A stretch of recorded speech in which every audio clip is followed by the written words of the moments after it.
Okay, so welcome everybody. I'm Kathy Gleason, was elected vice president for this year.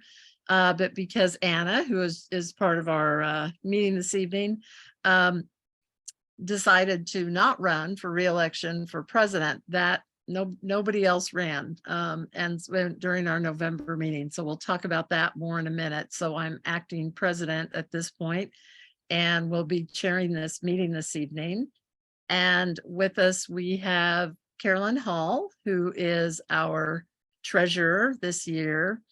And we have, let's see, and Stephanie Quinn Davidson, who is board member. And let's see, I'm not sure if Ariel has joined us yet, but she's also our board member at large. So we all welcome you to this evening's meeting. We need, as our first action item, approval of the agenda. If you got notice of our meeting via email earlier today, the agenda was attached. And so if you want to take a look at it, and somebody would like to move to approve, and I can get a second, then we can discuss if we want to have any changes made to it. And if Anna, I'll move to approve the agenda. Okay, Jackie and Pat, would you like to second that? Yes, I'll second. Okay, thank you. I object. Okay, we haven't voted on it yet, Merle. I'm just. You don't have to vote on it. You can't propose an agenda because it's against the bylaws. Thank you.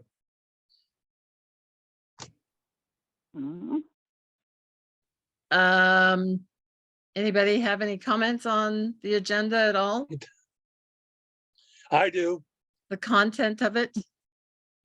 You can't propose the agenda. It was not approved by the executive committee, and the executive committee cannot meet because it does not ever have a quorum. Please do not try to put in an agenda at this time. Okay, Merle, I'll go ahead and respond to that. You Our bylaw- cannot respond. You have to give up the position as chair if you're going to respond, participate. Merle, That's not correct. I'm going to go ahead and respond. And Carolyn, would you please mute Merle while I talk? You cannot, if you're going to mute me, you cannot mute me until I get done talking, please. I thought you were done talking. That's why I started to talk. Carolyn, would you please mute Merle? Thank you. Merle is right in that we did not have a board meeting before tonight's meeting. For those of you who may not be aware, it's been a really rough month for me, the month of January. My brother passed away January 1st, and I have been South Dakota. So I've been there twice now. And I'm sorry that you've got all your problems, but this Merle, is not the time to bring them Carolyn, up. would you Let's have a please meeting, mute please. Merle? Please don't interrupt me, Merle. And so I was not able to pull a board meeting together. I admit that. Although when you say there wasn't a quorum, I don't even know what that means, Merle. It's not in our bylaws that you have to have a quorum of the board to meet. But anyway, I did pull this together to try and prepare for this night's meeting. I CC'd the board on every exchange I was having with regard to what was going on the agenda.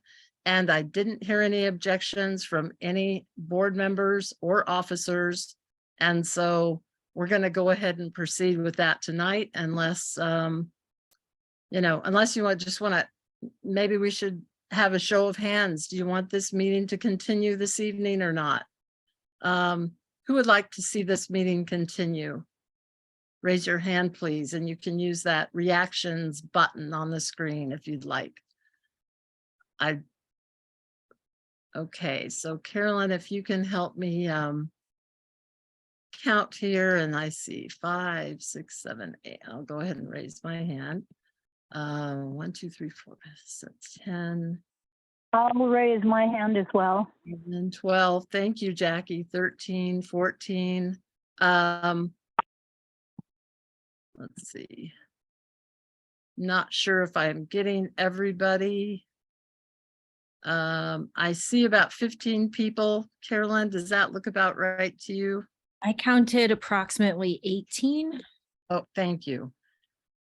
And just as a And, comment too, I'm noticing some of the folks who aren't raising their hands are here to present as elected officials or agency representatives. So I wouldn't count them as no votes. oh, thank you, Anna. Let's go ahead and lower our Yeah, hands. this is for Zach. those I that- live in South Addition, so I'm just not voting one Okay. way or another, but please don't count me as no. Thank you, Zach. I'll go ahead and have everybody who voted yes to lower their hands. And then anybody who is opposed to moving forward with this meeting, please raise your hand.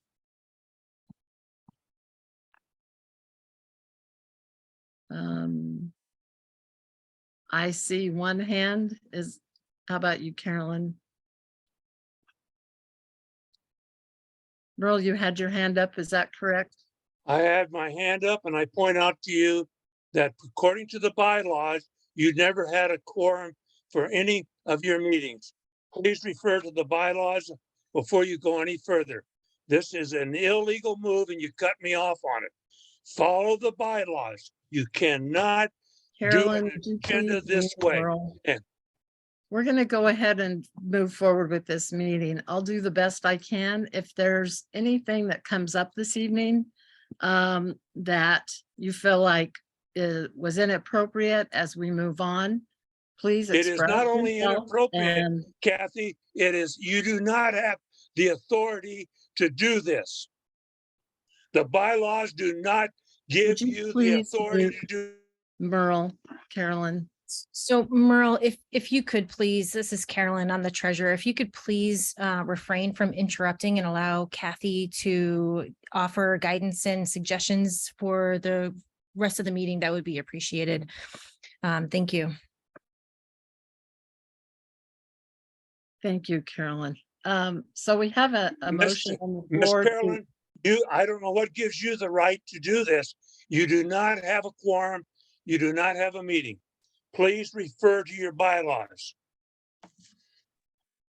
Mr. Akers, thank you very much for sharing your opinion. We appreciate it. Thank you. It is not my opinion, ma'am. It is the bylaws. You cannot go ahead legally with this meeting the way you are doing it. And Miss Kathy knows this. And to cut me off and not follow the bylaws, what are you going to do about this? We can call this an informal meeting of the Turnagain Community Council, and everybody is welcome to join in and participate. And we're going to move forward with our discussion. So, You did not get you did not get you do not have an Merle, agenda.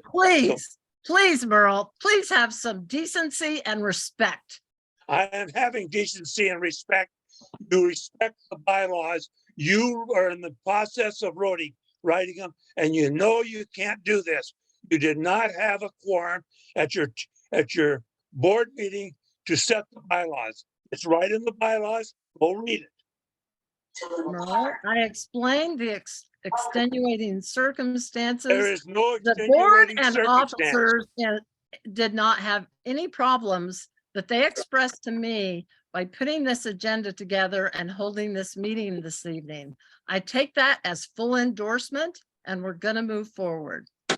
So Yeah. we have a motion on the floor to approve the agenda as presented. Please raise your hand if you approve the agenda.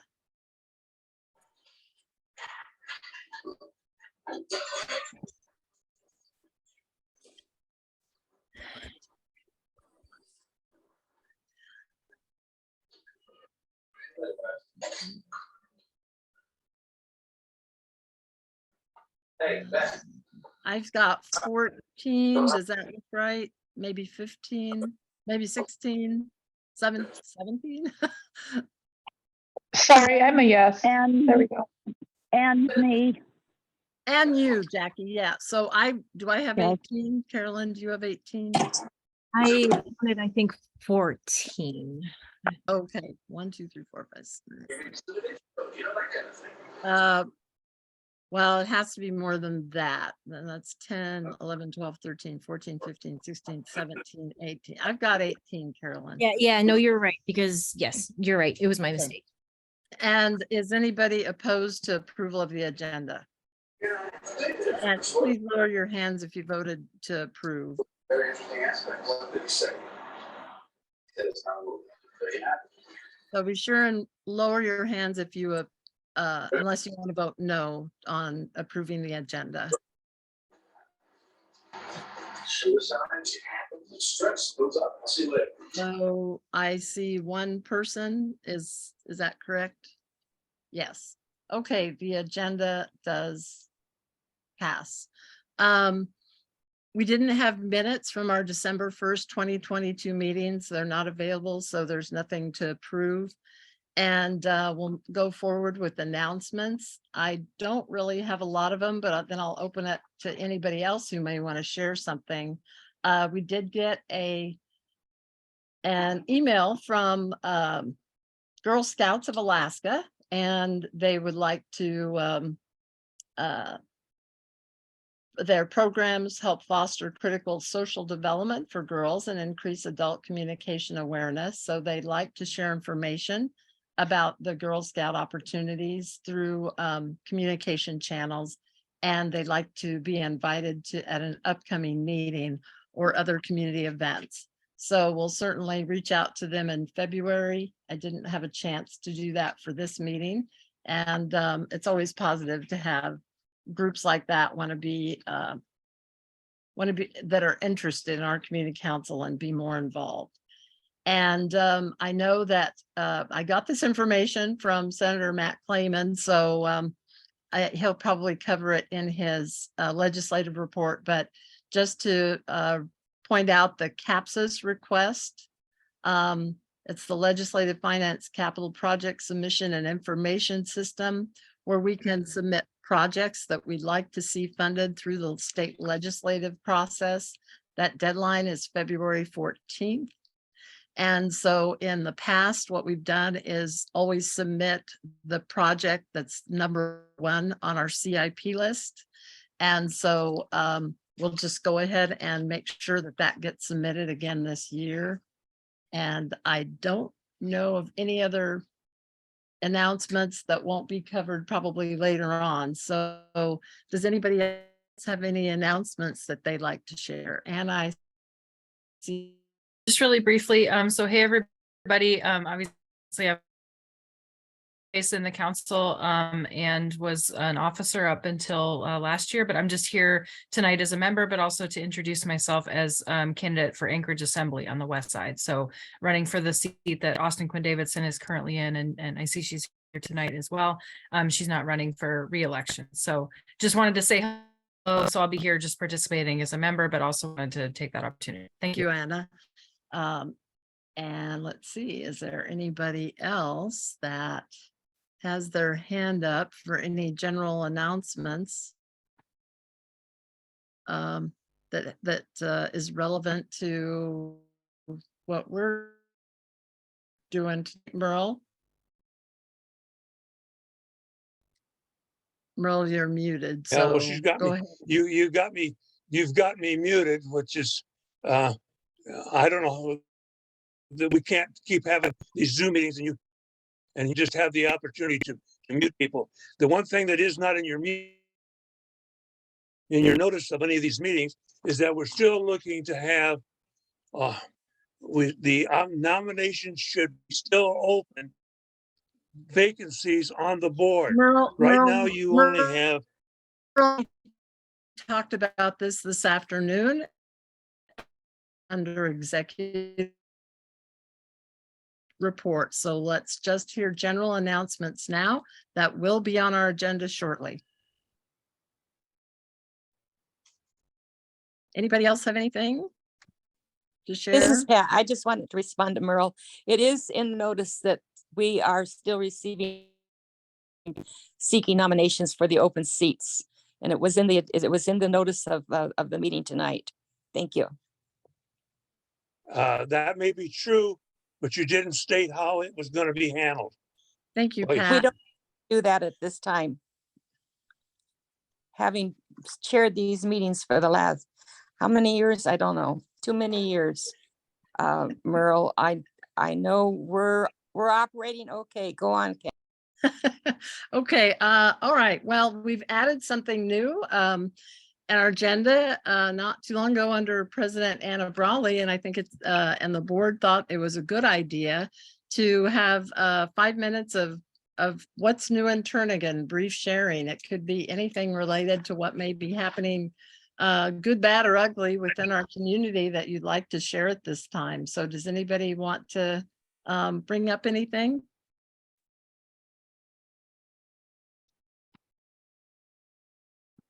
I don't see any hands. So that may mean that everything is all is well in Turnagain, which is always a good thing. Okay, so we'll move on to the executive board report. And as Merle talked to me earlier today, and rightly so, pointing out that you know, we certainly do have vacancies on our board right now. President and secretary positions are not filled. When we had our November elections last fall, no one ran for those seats. And we're certainly open to anybody who's interested. Our bylaws do say we have to give a 30-day notice for any special election. So if anybody wants to come forward and nominate themselves or nominate somebody else for president or secretary, then we can certainly put a special election on our agenda for our March meeting. Jackie? Nope. Oh, I thought you kind of sort of came on board here. Okay. Nope. So I'll let see if anybody else has any comments about that.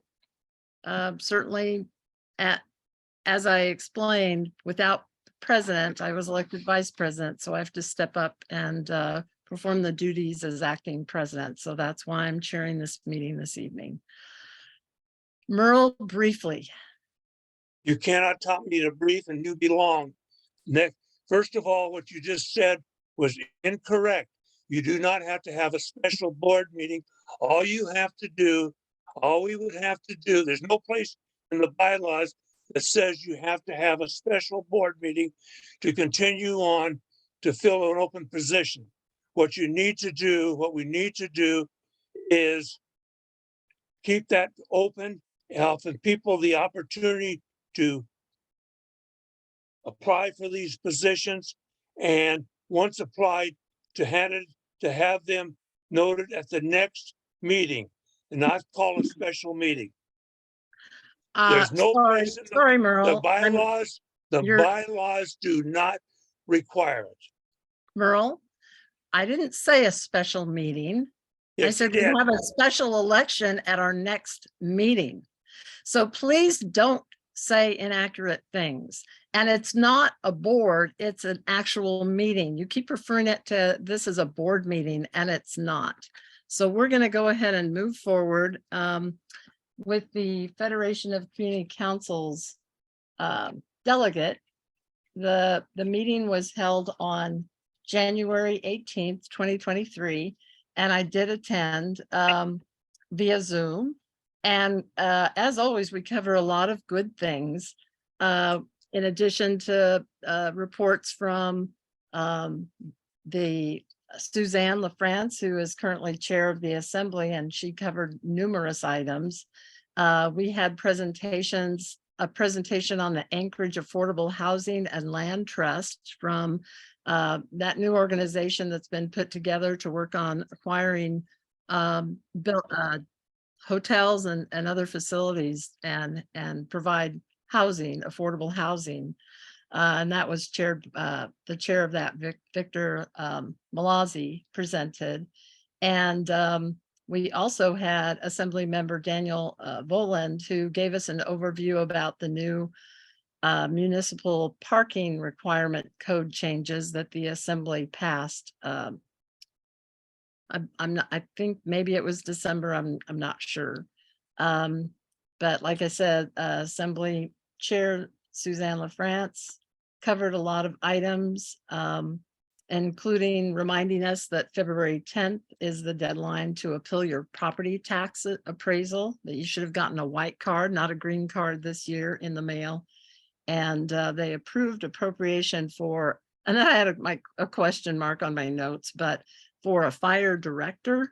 And certainly we can have assembly members correct that if they, probably Austin, if I've incorrectly said that. We also had a really good long school report by Chair Margot Bellamy. Of course, it's not a lot of good news. They had to cut $40 million from the upcoming budget. But they did choose to only close one school, elementary school for now.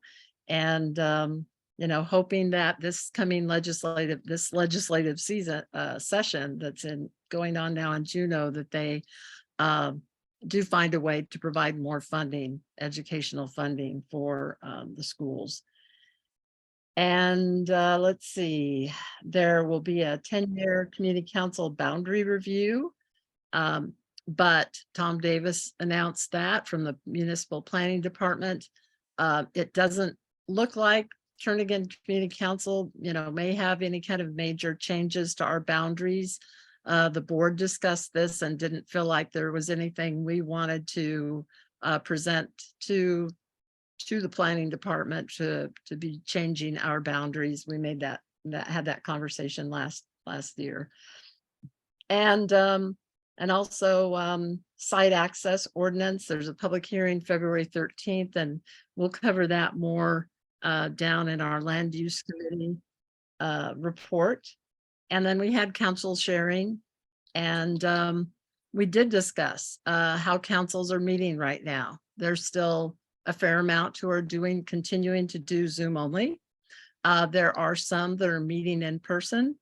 And then there are some that are trying this hybrid version where they meet in person, but they also have a Zoom component to their meetings. You cleaned up your apartment.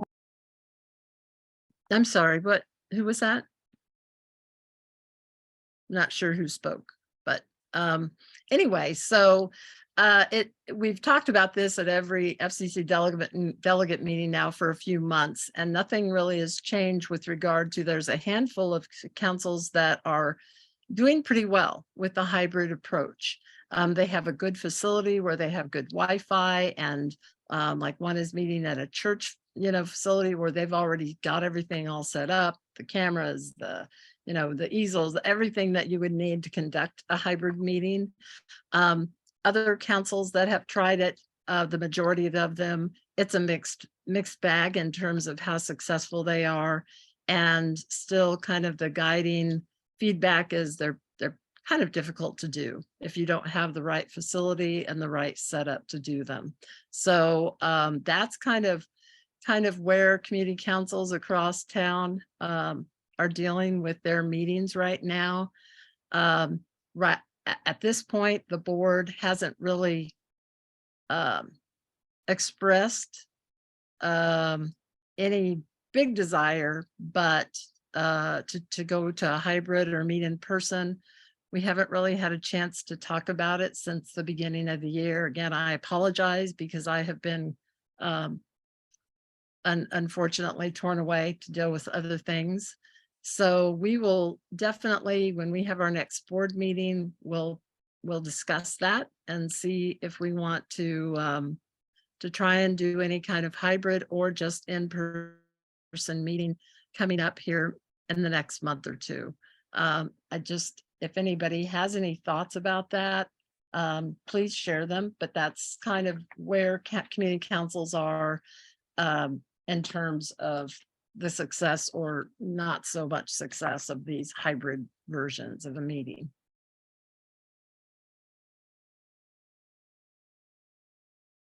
Does anybody have any comments on that report?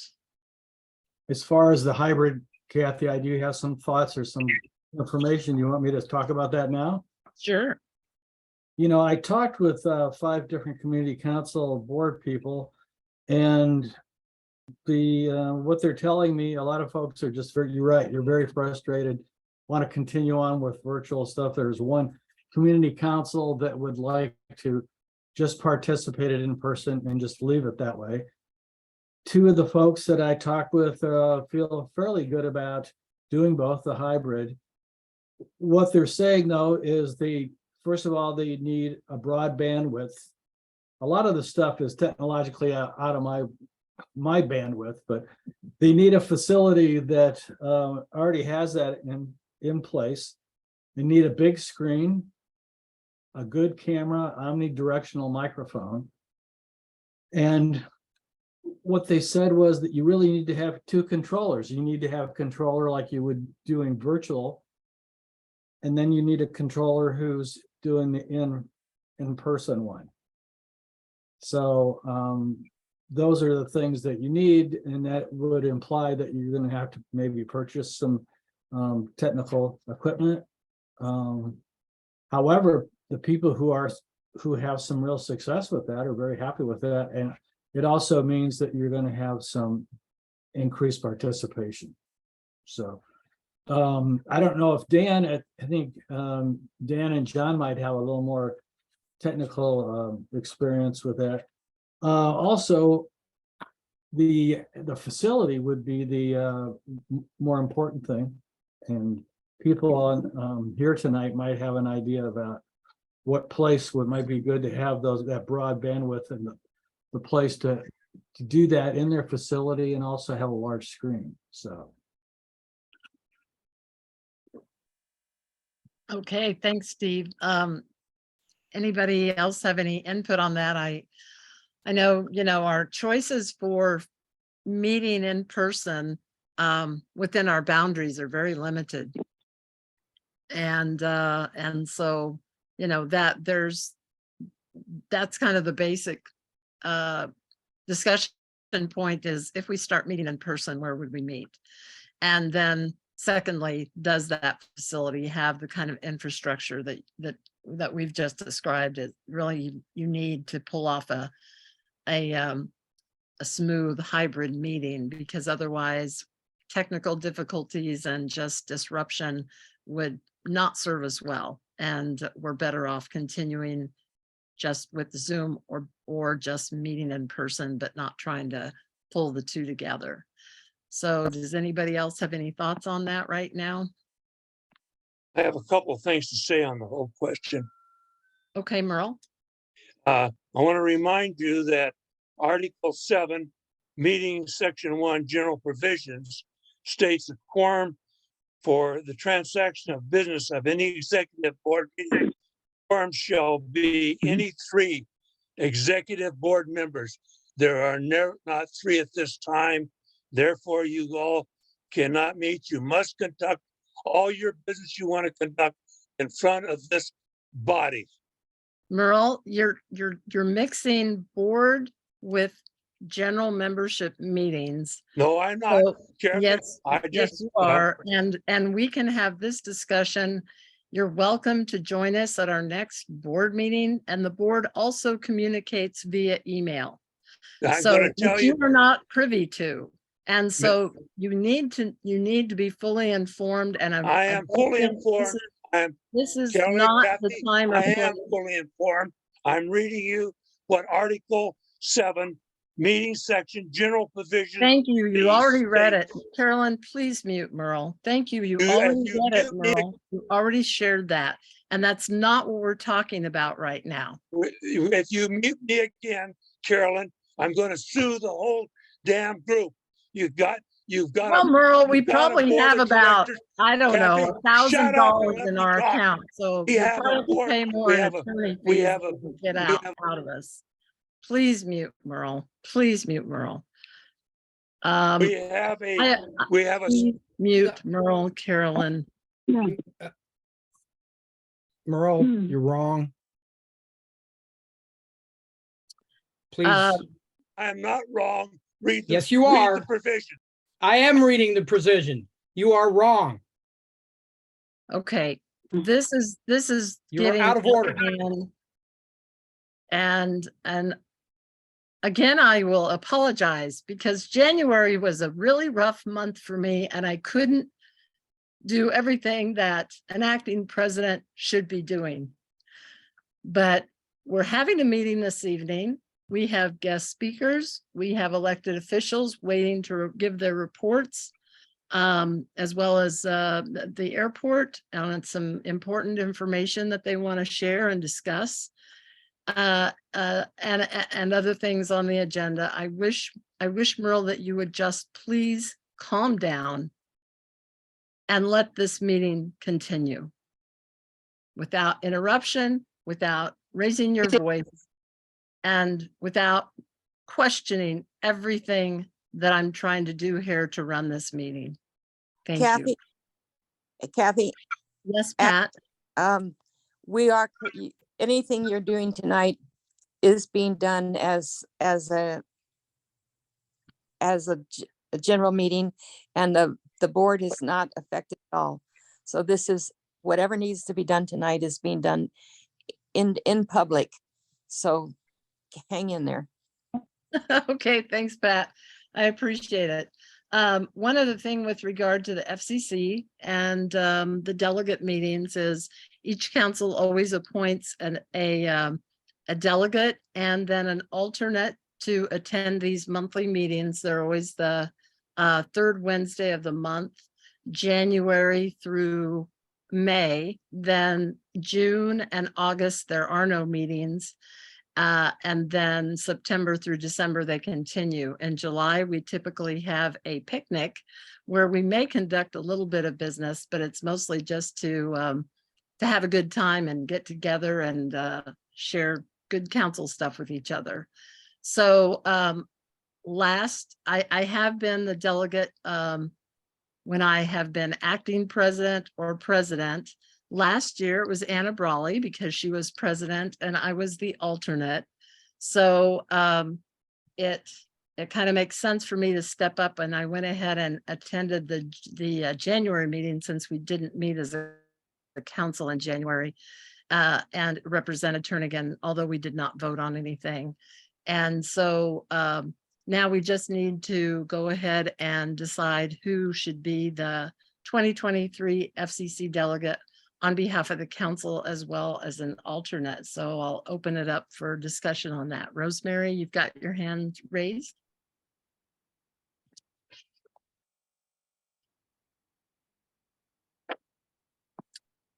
Rosemary?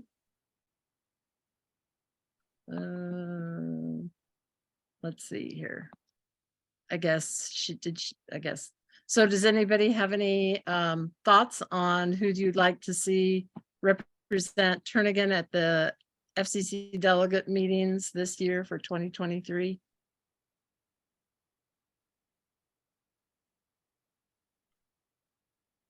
Kathy, this is Carolyn. I'm happy to step into the role if no one else is interested in serving in that capacity. Okay. And anybody interested in the alternate position? I would certainly be interested in that. If Carolyn, you want to step up and be the delegate. I could be the alternate.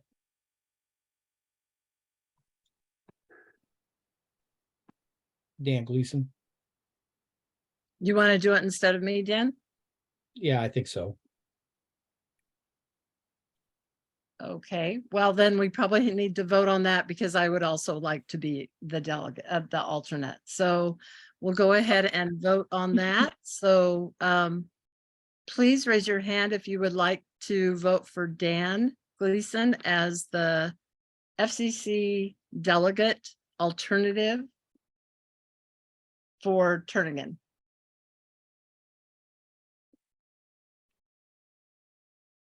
I go. I can't see my. I'm assuming you're voting for yourself. Yeah, I am. 7, 8, 9. I've got 9 hands, I believe. Jackie, are you voting for Dan? I am not. No offense, Dan. It's okay. Okay, so I think I see 8 hands, 1, 2, 3, 4, 5, 6. And Kathy Gleason for alternate. So everybody that voted for Dan, please lower your hands. And I'll go ahead and do the count for yes for me.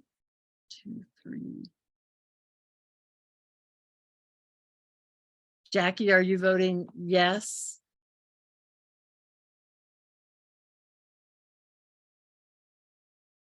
Jackie, are you voting yes?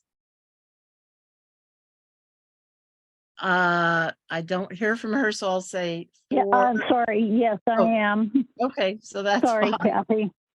And so it looks like Dan, you will go ahead and be the alternate. You got more votes than me, so good luck to both of you. I'll go ahead and attend those meetings because I really enjoy them. They're very informative, and anybody from the council, anybody from the public can go ahead and attend those. And they're fairly loose, so mostly anybody can add to the discussion as long as the chair allows it. So okay, well, that's taken care of. And the other thing under executive board report is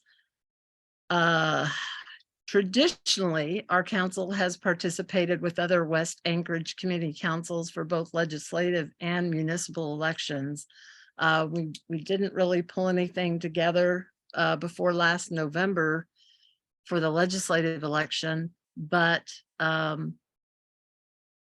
now here we have another spring election coming up, the municipal election. And I have not had a chance to communicate with other West Anchorage community councils, but I thought I'll bring it up with our council to see if there's any interest in initiating, at least reaching out to the other councils to do a candidates forum this year. The last 2 or 3 years, we've done Zoom versions of it. And of course, traditionally, we've done them in person over at Spenard Rec Center. So Anna. Yeah, so first, obviously, I can't participate in that, other than I would hope to participate as a candidate. So I just wanted to make that clear that if the council does it, I wouldn't have any part in that. But also just to share, I happened to be at the Spenard meeting last night. They had their elections and they elected the same board. So if you reached out to that board, there wasn't a change in leadership. So they Okay. didn't, I don't remember them discussing that item, but just FYI. Okay. Anybody have any thoughts with regard to participating in a West Anchorage candidates forum before our April election?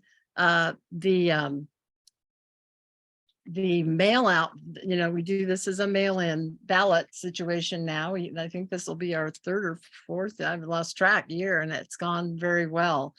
Probably, 4 years maybe.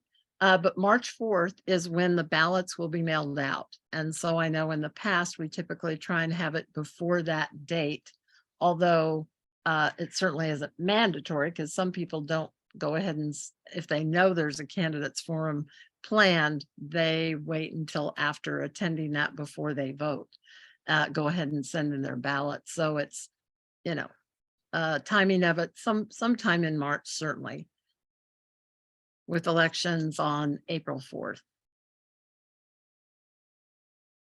Anybody have any thoughts as to whether we should or shouldn't, as a council, at least look into the possibility of a West Anchorage candidates forum? This is Carolyn. I like the idea of exploring the option. Okay, great. Pat, I agree. I think we should at least look into it and see how we can do it again this year. Okay. Anybody else have any thoughts one way or the other? Hey, Kathy, this is Brian Evans. Hey, instead of looking to do something with the other groups, what about just putting a half hour on the agenda? Is our next meeting on the 3rd of March?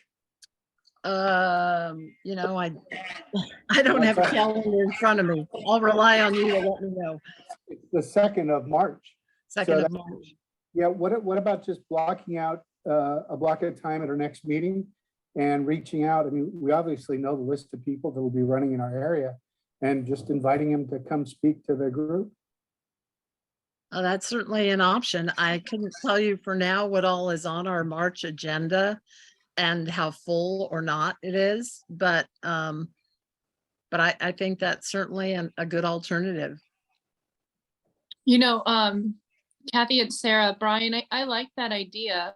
We could even start the candidates portion like at 6, and then we could end it at 6:30. It's just, I think it'd be the 2 assembly folks, and then is it 2 school board members? So, or seats, so we might be able to get through it pretty quick. And I was involved in these in times past planning, and I think we have a pretty good outline.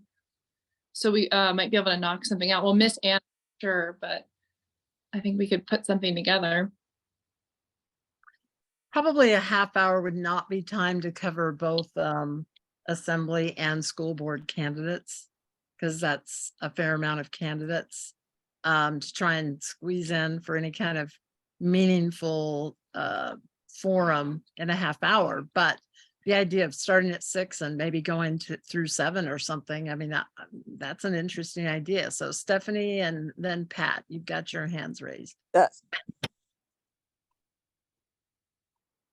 Yeah, my question is, and I apologize, I've not been to one of these candidate forums before, but are there broader members of the public that attend those that aren't regulars to our community council meeting? Because my one concern would be is if we just tagged it onto a community council meeting, we wouldn't be reaching as many people as normally we would with the candidate forum.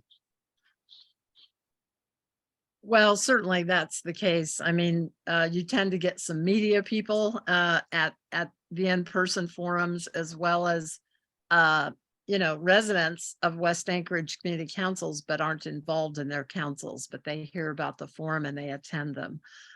Probably the majority of the people that have attended them in person, and I couldn't really say about our Zoom one, couple of Zoom ones, but yeah, I would say the majority of the attendees are council members and active council members as well, but certainly not all of them. So it's a good point, Stephanie. Pat? I think it's a good idea to try and incorporate it with the meeting. Have to listen to any that are not in our area. I mean, not that I don't want to listen to them, but sometimes when we do the combined, we with more candidates than we can vote for. And I think we can do it on, as part of our meeting, just give them, since there aren't like 90 candidates or anything.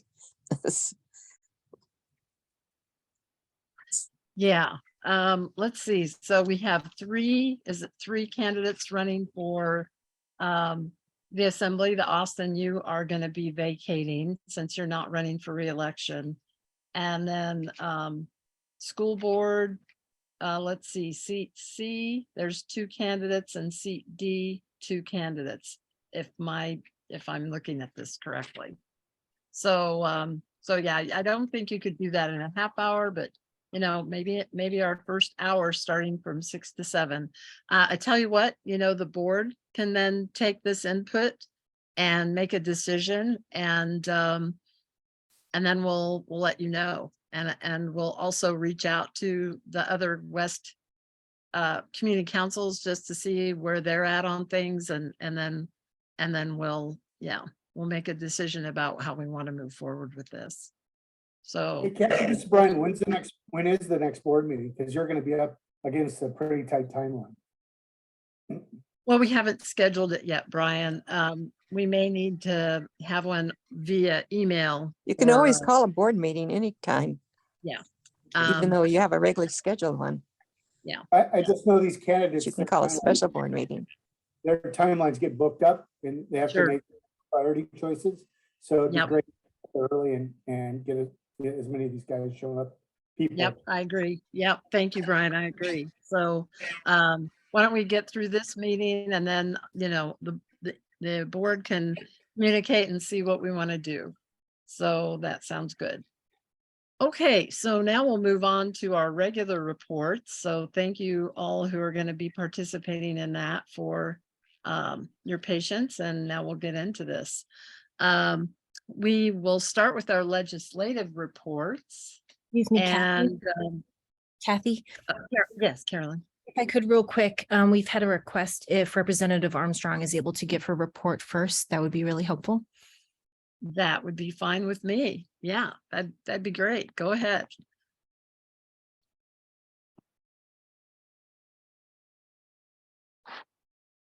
You're gonna have to unmute yourself. Sorry, guys. Nice to see so many familiar faces. I'm going to keep this really brief because I know Rep. Fields and Senator Matt Clayman are on and we'll be able to go into lots of details on things. The first thing I just wanted to say as the new representative for the area is I have a newsletter that goes out twice a month. I believe it got shared in the agenda. I'm also active on social media and I will drop my contact info in the chat. We are an open office, always available. Please reach out. A couple of things that I think Zach or Rep. Fields might go into more depth on, just what's been happening in the state house. We have formed, myself and Zach Fields are part of a tripartisan minority. Our key caucus goals are on increasing the BA in a meaningful way and seeing a return to the defined benefit. I am personally working on a wide-ranging number of issues from childcare and domestic violence to mental health and renewable energies. A couple of things that I have upcoming, I am touring both the port and the airport and hopefully Fire Island as well. I am also hosting on several upcoming Saturdays open constituent coffee hours at Writer's Block. I was there last Saturday and saw a few constituents, which was great. And I also believe, Kathy, I sent the graphic to you with the schedule. And if we can get that out, it's basically like it's not really a town hall. It's just a place to get to meet me in person, share any ideas, thoughts, concerns, questions you might have. Yeah, I think besides that, I am sitting on state affairs, resources, and tribal affairs. But of course, our work touches everything. So if anyone has questions, concerns, things you want to share, please feel free to reach out. Okay, thank you. Does anybody have any questions for Jenny? Sarah, you got your hand raised? Yeah, I just wanted to say welcome to the meeting. We haven't seen you here before, and welcome to Alaska, and congratulations on your legal win. Okay, thank you, Sarah. Yes, thank you. And we're so glad that you are here representing our district now and appreciate your participation in the community council. Okay, anybody else have anything for Jenny? Okay, if not, thank you so much, Jenny. Appreciate it. We will be in touch. So let's see, Senator Matt Clayman, would you like to go next? Kathy, I'm just walking back to my apartment. Why don't you let Zach Fields go next? And I'm about 3 minutes away. Okay, sounds good. Zach, are you prepared at this point to give a report? Yes, thanks, Kathy. And I'm here with my family. That's the background noise. I think Jenny gave a great overview. Our priorities are restoration of defined benefits and increasing the BSA, which line up precisely from the priorities we've heard articulated by the Senate majority. I think the situation in the House is very interesting because both the majority and minority are multi-partisan, and it's I guess on any issue in the legislature, you have to build a majority across multiple parties, often multiple caucuses, and that is really true this year in the House. And I think it could have been possible to have a better majority organization, but we have good allies in the majority. And just this morning, the Community and Regional Affairs Committee reported out a defined benefit bill, which now goes to its next committee referral. And it was kind of an example of how we need to make progress in this environment. So we had the chairman, who's a Democrat, vote yes for the bill. We had Justin Ruffridge, a Kenai Republican, vote yes for the bill. Rebecca Hemshoot, an independent from Sitka, and Donna Mears, a Democrat from Anchorage. So we in our coalition are going to continue to work very closely with our allies in both the House and Senate majority to get these bills across the finish line, similar to how the Senate minority exercised its power over the last 4 years we're going to continue to have to exercise our leverage in the budget process. Just elaborating a little bit on the childcare issues that Jenny mentioned. We do have one bill that's started receiving hearings in Labor and Commerce on childcare, and a group of us are working on another potential legislative vehicle to address childcare, and we'll need to have a corresponding budget path on that. One issue I wanted to flag as one that I see as unresolved is how we can support accelerated renewable energy deployment in Alaska. I think you all have probably followed that Hillcorp is fairly rapidly ramping down Cook Inlet gas production. If we do not transition to more renewable energy generation, people in Anchorage are going to see much, much higher energy bills as a result of shifting to reliance on LNG. And, you know, whereas utilities sort of tepidly supported or pretended to support a renewable portfolio standard bill last year, this year they have come down to Juneau and are lobbying vehemently or vociferously against a renewable portfolio standard bill, which is the single most important thing we could do to secure the most affordable energy prices possible for people in Anchorage and to have the corresponding benefit of reduction in global warming pollution. So, you know, within this complex legislative environment, I do think it is imperative that we act this session on passing a renewable portfolio standard. You know, that could certainly accompany a package on carbon storage. The governor has introduced a pair of bills on carbon storage, but we need to find a way to move forward on that. And if we don't, we're going to be locking ourselves into much higher energy prices with correspondingly high global warming emissions. One more bill I would mention, last year, Matt Clayman had a bill on access to contraception. A new representative, Ashley Carrick, has introduced that bill this session. A lot of us are co-sponsors of it. I am, I think Jenny is too. And that bill is receiving its first hearing in the Health and Social Services Committee on Tuesday. So if you care about childcare, you can submit comments to me or the Labor and Commerce Committee in support of House Bill 46. That's the childcare bill. If you care about access to contraception, that bill number is House Bill 17. You can submit comments to Representative Ashley Carrick or to the Health and Social Services Committee. And that's what's coming up over the next week. I guess actually one more thing I wanted to mention. I know y'all have a lot of representatives now. I just represent the Forest Park part of the Turnagain Community Council. I'm happy to appear alongside Jenny and Matt, or if y'all would rather rely on them for legislative reports, in the interest of time, I'm happy to step aside. So totally your call in the future. We typically have heard from all of our representatives that cover any part of the district, unless we have a really, you know, tight agenda that just, but I would say ordinarily, definitely, I think we would welcome you along with each of our representatives that cover Turnagain. So then thank you so much, Zach. Okay, and so Matt, are you prepared to speak and provide I your am. report at this point? Yeah, Okay. thank you for your patience. Sure. I'll be relatively brief. First, Kathy, you actually pretty much gave all the information on CAPSIS. I don't have anything to add. So thank you for reminding folks about that. Then I would just highlight kind of 4 areas that I think are getting a lot of attention. One, of course, is education funding. You all already talked about it tonight. It's got a lot of focus in both the Senate and the House. We've been hearing a lot in Senate Resources, a committee on which I serve, about the concern with Cook Inlet gas. That's the projection is that they're likely to start having a significant reduced amount of gas available as early as 2027 or 2028. And although there's a lot of hope for renewables and other things, all the utilities the South Central utilities all expect they'll have to be going at that point to bringing in some LNG to continue to support electricity needs that we have for the region. So that's an area of a lot of concern and a lot of interest. Then a really big issue, we keep seeing it in pretty much every state department, the problems with recruiting and retention of state employees. We saw it today in the headlines about the public defender is going to stop taking cases in parts of rural Alaska because they lack attorneys. We've been seeing it with food stamps. We're seeing it everything, even some permitting things in the RCA.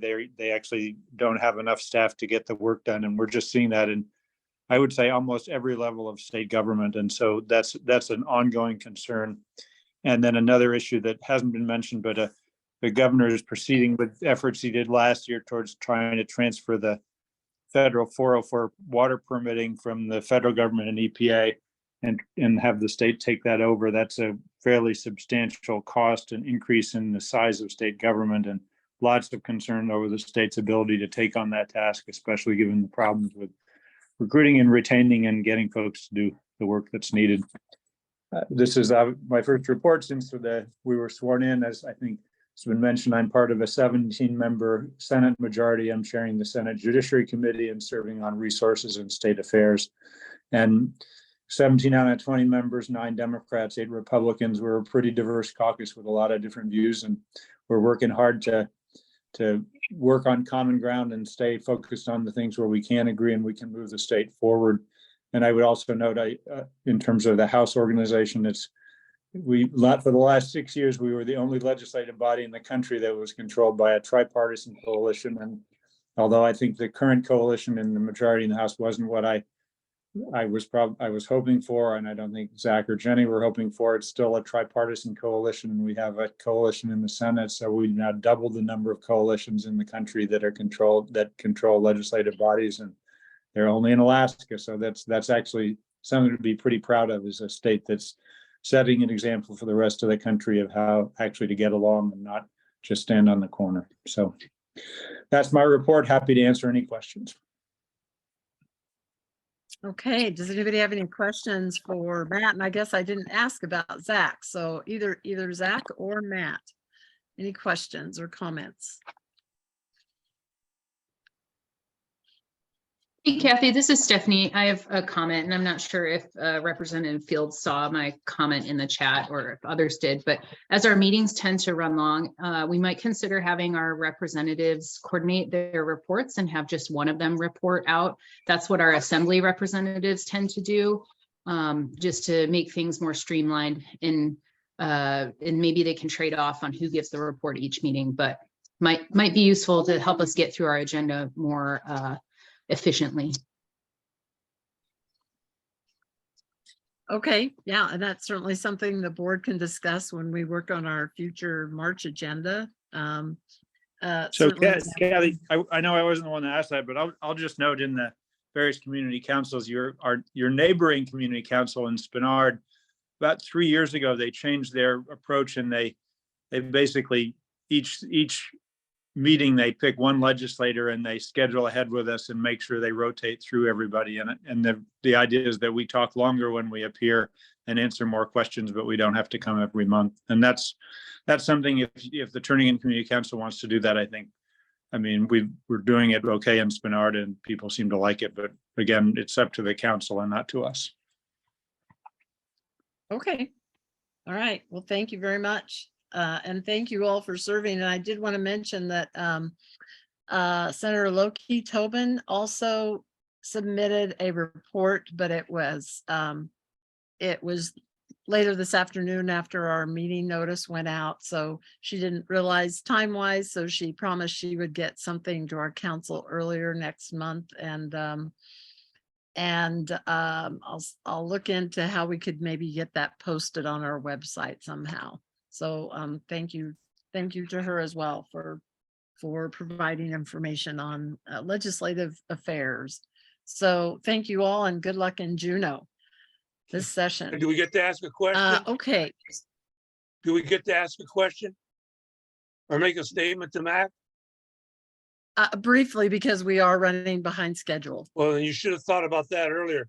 Matt, I wanted to point out that the January 23rd public notice of the Aviation Advisory Board meeting was badly flawed. It initially didn't tell the time or the date, and I've never been able to get an agenda out of them. So they're going to meet in Juneau. We need to know what's going on down there. So could you see would you watch for that and find out why they're not giving us the information we are going to need to participate in that meeting? Thank you, Matt. Yeah, Merle, and oftentimes the one or more of the members will stop by my office when they're in Juneau, so I'll be sure to bring that up with them. Well, not only that, I've written the ombudsman on this issue. It's terrible that they don't have a process for for giving us notice of these meetings. And the last thing I got from this guy that's heading it now, he tells me that he has to go to the board to ask him if he can put out that kind of information to us. Thank you, Matt. Thank you for showing up tonight.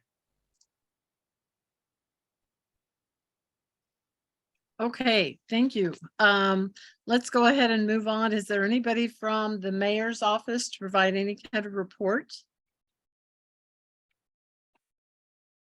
I don't see anybody raising their hand, so we'll move on. And do we have somebody from the school board? I haven't. Let me look to see, is there anybody from the school board that would like to provide a report? Doesn't look like it. So we'll move on to airport report. Kathy, did you want one? I'm sorry, what? Sorry to interrupt. Did you want me to give a report? Oh, did I skip assembly? I so apologize, Austin. Yeah, I suppose you can. I apologize, Austin. Thank you for jumping up and saying, wait a minute, what about me?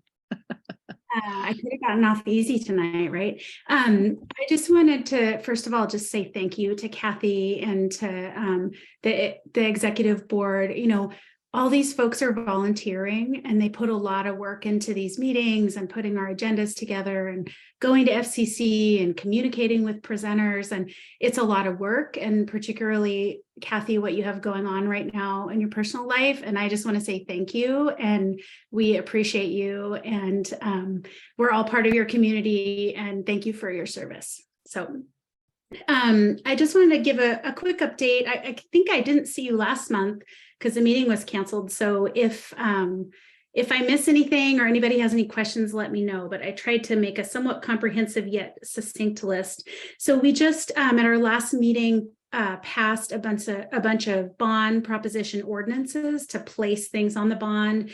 So we have a number of sort of typical bond, road, drainage kind of stuff, parks, which we're actually voting on at this next meeting because we wanted to increase the amount of park projects that were on the parks bond, and the administration had messed up essentially and not given us the opportunity to do that. So we found this kind of way to do it, which is to do a simultaneous special election, but that meant voting on it later and giving the public time to comment. So that parks bond includes the Forest Park work that Marnie and others and I worked on. So I'm sure it will pass. I know that the body is at least at the assembly level, supportive of parks, and we'll see in April, but generally the public is supportive of parks as well.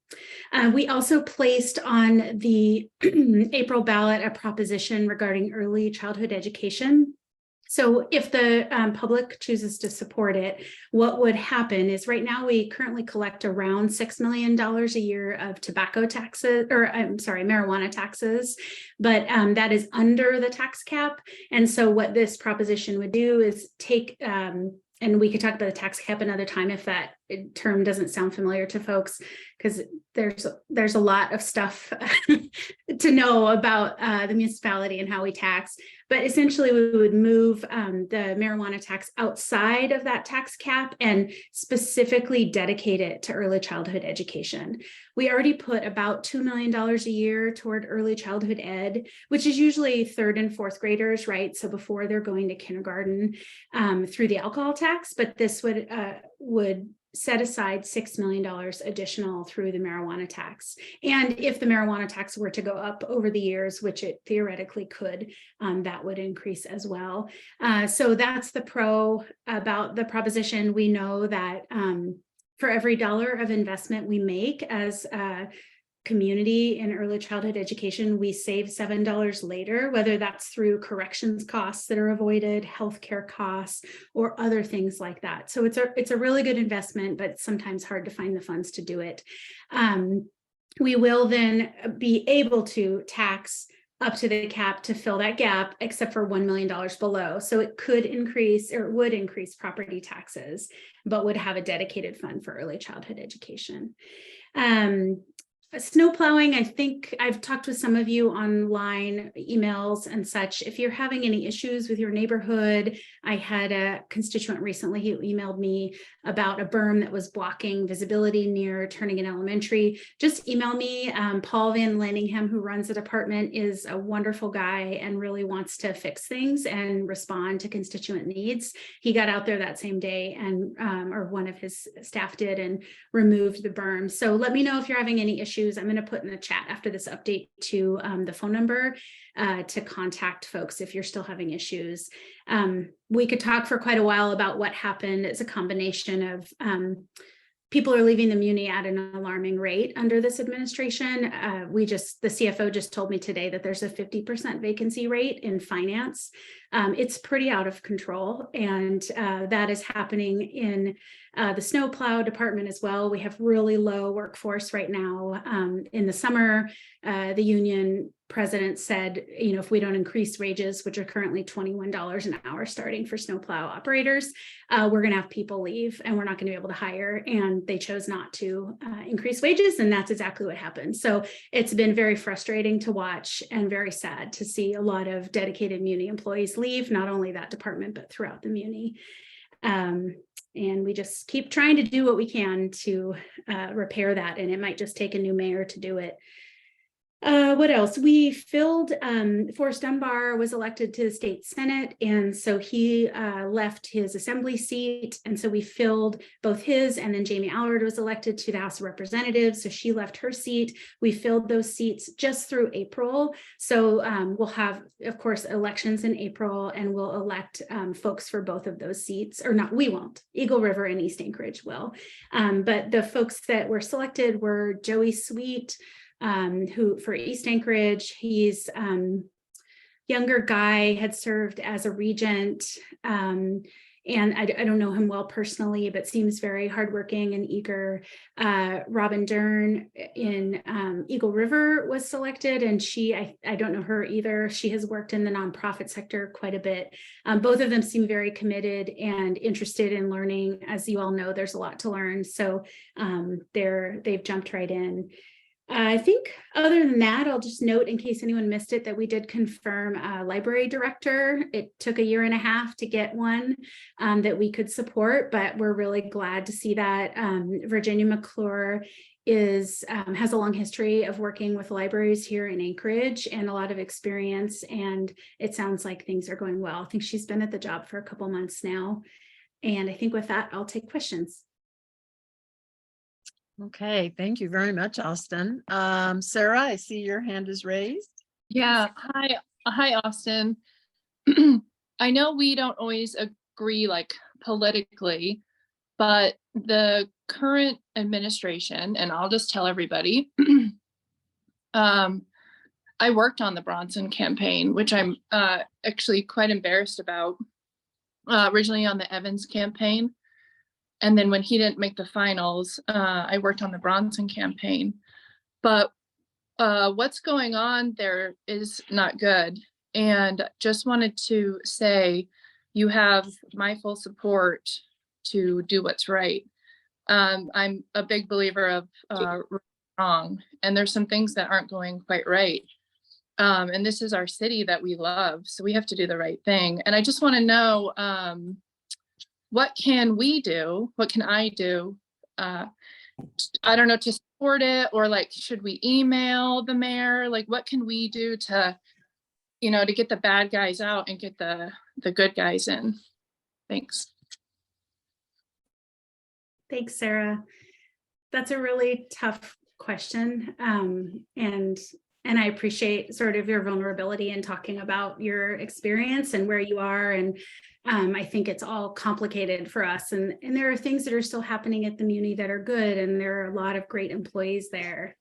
I think that it's healthy for all of us to just keep talking about what's going on and highlighting the challenges, and also trying to appreciate the employees who are staying there notwithstanding what's going on. I think it's an incredibly challenging period for the city, and it's a really hard time for the assembly. And I think for us, there are those, like you said, Sarah, of us who may not agree politically, but this is sort of a different level. I don't want it to be all partisan. Actually, it feels like it's more about ethics at this point, and it's been frustrating. I'm sorry, I don't think that's a great answer, because I don't know exactly what to do except for to keep being honest with each other and talking about it and trying to support our municipality in the way that it can support residents. So I thank you. Yeah, I appreciate that. Half of me is just checking the news, just to wait for the next thing. I have my group of girlfriends, we text and I'll send links and I'll say, did you see this? And, we joke that we're sitting there eating popcorn, but at the end of the day, it's not funny. It's kind of scary, and you guys are in a really important position, and I know you're going to be transitioning out. So obviously this election is important for our West Anchorage community, to make sure that we get the right people in there. So I just want to say thank you. And you have a lot of our support. Thank you. And thank you for everything you've done. You've been really engaged. And again, we haven't all had the same opinion, but I think at this point, that's not what matters. It's that we're all engaged and paying attention, and that we all care about the city. So thank you. Yeah. Thank you. Okay, thank you. And Brian, you have a question? Yeah, Comment? hey, I got a quick question. Has the assembly done any work at looking at privatizing snow removal? And taking it off the community's hands and putting it in the private sector? Yeah, we actually, that's a good question. We actually do use some private operators, and actually a few weeks after the big snowstorm or snowstorms happened, I think the mayor finally said, okay, we aren't equipped and we need to contract out a bit. The challenge is that it's extremely expensive to contract out and to privatize it. So the contracts that we have, like with McKenna Brothers or with others, to do that work is sometimes in the $80 to $100 an hour range.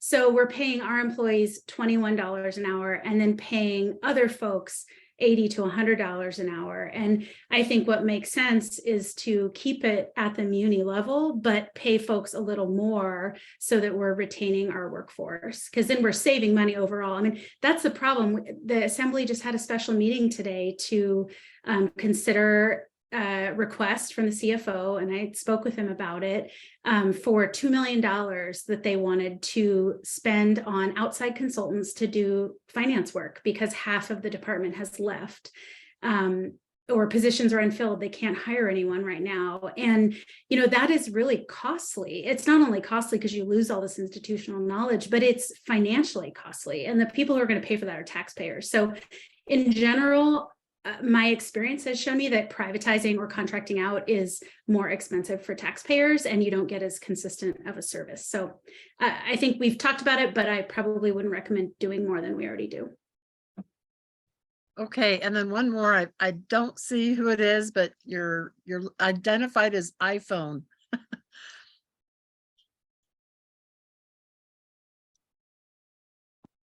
Is anybody You're if you muted. wanna unmute yourself? Who's got your hand raised? iPhone? Well, we're running behind, so we'll just move on. So thank you, Austin, and I apologize again for neglecting to recognize you. And thank you for your comments. What?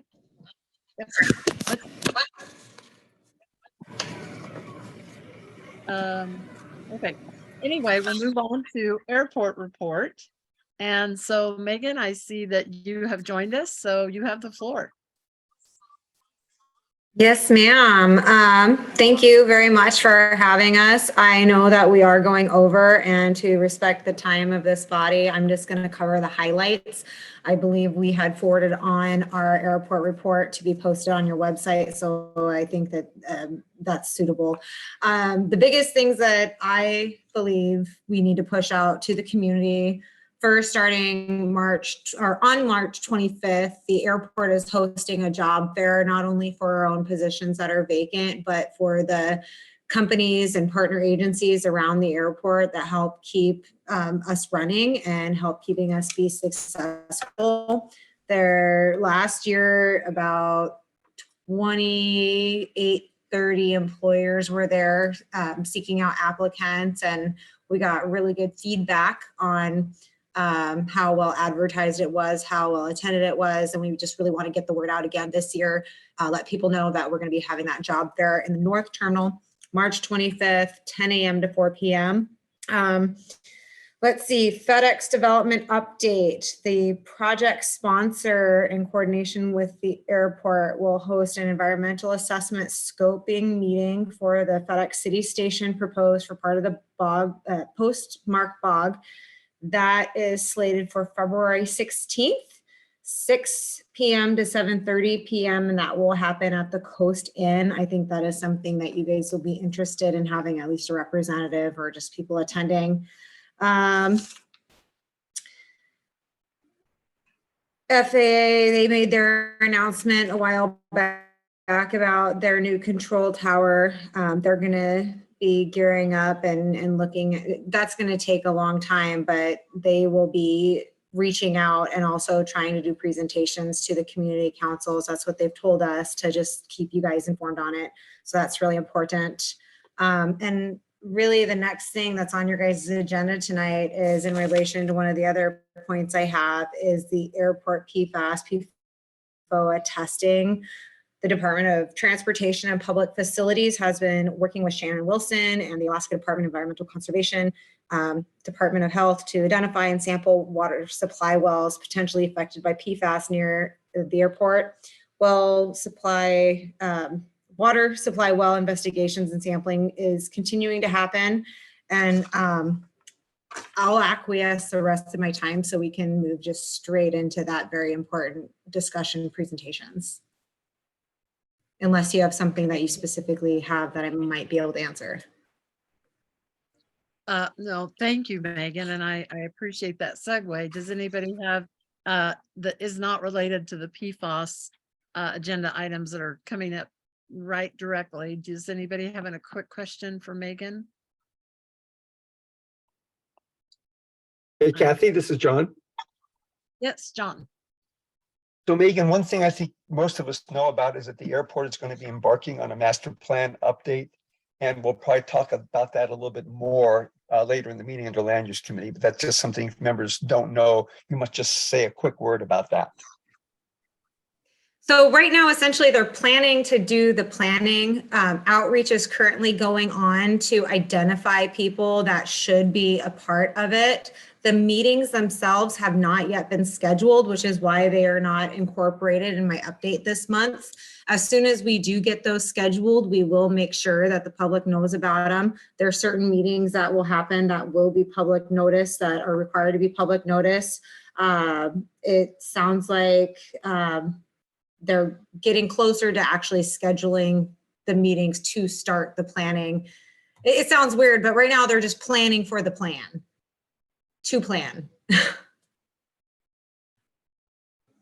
Oh, thank you. I just wanted to make sure that people were aware that a master plan update is going to be underway and to keep an eye out for opportunities to participate. Absolutely, and we will make sure that we do include those things in our monthly updates as they're scheduled and as I'm informed about them. We definitely want to be forthright with what's happening and have appropriate participation from the public and stakeholder groups. Yeah, and thank you, John, for remembering to bring that up. So appreciate that. Okay, we're going to move on to what items are now scheduled under council business. So Pam Miller, there you are. I see you. Pam is our first presenter on this overall PFAS topic that we're going to cover this evening. She's the executive director of Alaska Community Action on Toxics and is going to share a PowerPoint presentation with us. So Pam, you have the floor. And thank you for coming.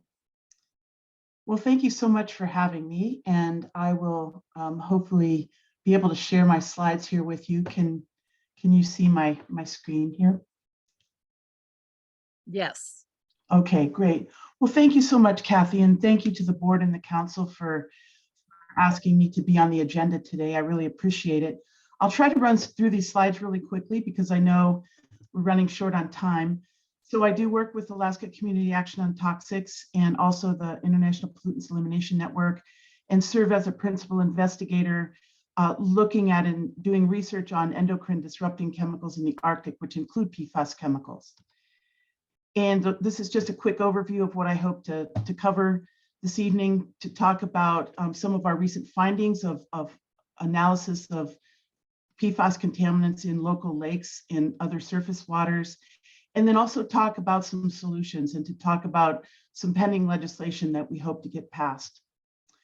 Just a brief chemistry lesson. These are the per and polyfluoroalkyl substances, a very complex class of more than 12,000 substances. They're known as forever chemicals because they're highly persistent. They don't break down easily in the environment because of this very strong carbon-fluorine bond.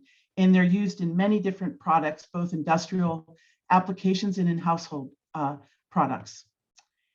A little bit more chemistry. The per alkyl substances are the fully fluorinated compounds where there's a fluorine atom for every carbon molecule, and poly are partly fluorinated compounds. So we won't dwell on the chemistry too much.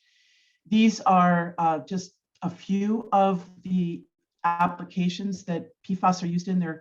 They are very versatile. They're used as mostly stain and stick resistant and water resistant applications in fabrics, pots and pans, paints and coatings, all of these different applications here. And what's important to us here in Alaska is that PFAS are used in firefighting foams that are used to put out Class B fires, that is fires that are caused by oil and or chemicals.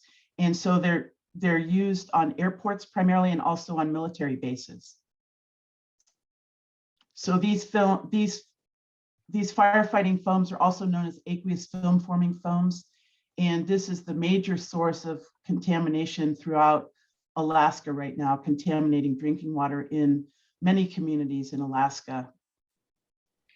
These are some of the ways that we can be exposed through contaminated drinking water, food, direct contact with products in household dust, because even though these chemicals are incorporated into household products, they don't stay within those products. They reach out, particularly if they're in plastics and other household products, and they tend to glom onto the dust, and children are very vulnerable to being exposed that way because they're on the floor and putting their hands in their mouth and are more highly exposed than adults in our homes. Certainly air, these chemicals are highly persistent as well as bioaccumulative, and they can be transferred intergenerationally through cord blood, and then also after a child is born through breast milk. They tend to concentrate in our bodies because they are very, very highly bioaccumulative. And they can be found in infant formula if a contaminated drinking water source is used to make the formula. These are some of the many health outcomes associated with PFAS exposure. And I will say that these health outcomes are very well understood now and explained in the peer-reviewed scientific literature through epidemiological studies. And these include a range of reproductive health problems, birth outcomes, negative birth outcomes that can affect the child well into their adult life. They can cause a range of endocrine effects, and including thyroid disruption. And also they can affect our immune system and decrease our antibody response to vaccines. So they can render vaccines more ineffective. So this is, of course, very concerning in these times. And so I will also say that these health effects can occur at very, very low exposure levels. And as the science is evolving, I think our understanding of how these chemicals affect us at very low exposures is is really being more highly understood, and the levels of exposure that are associated with health problems keep really going down. And now I'll show a little bit later, there's really no safe level of exposure to these chemicals. This is just more of a graphic display of the health outcomes. And again, they really affect many, many systems of our body, both men and women. There are two cancers that are most closely associated with exposure to these PFAS chemicals, and those include kidney cancer and testicular cancer. And there's more evidence now about links with breast cancer. This is an investigative report that you can find on our website. This was published in 2019, but I think it's still very relevant. We did research using public records requests, Freedom of Information Act requests, as well as the peer-reviewed scientific literature, and found that there are many sites around Alaska that have PFAS contamination in drinking water, as well as other surface and groundwaters. And this looks at the problem statewide, from the very far north of Alaska to southeast. And we know of at least 10 communities in Alaska that have levels of PFAS in their drinking water that exceed the now outdated EPA guidelines for safe drinking water.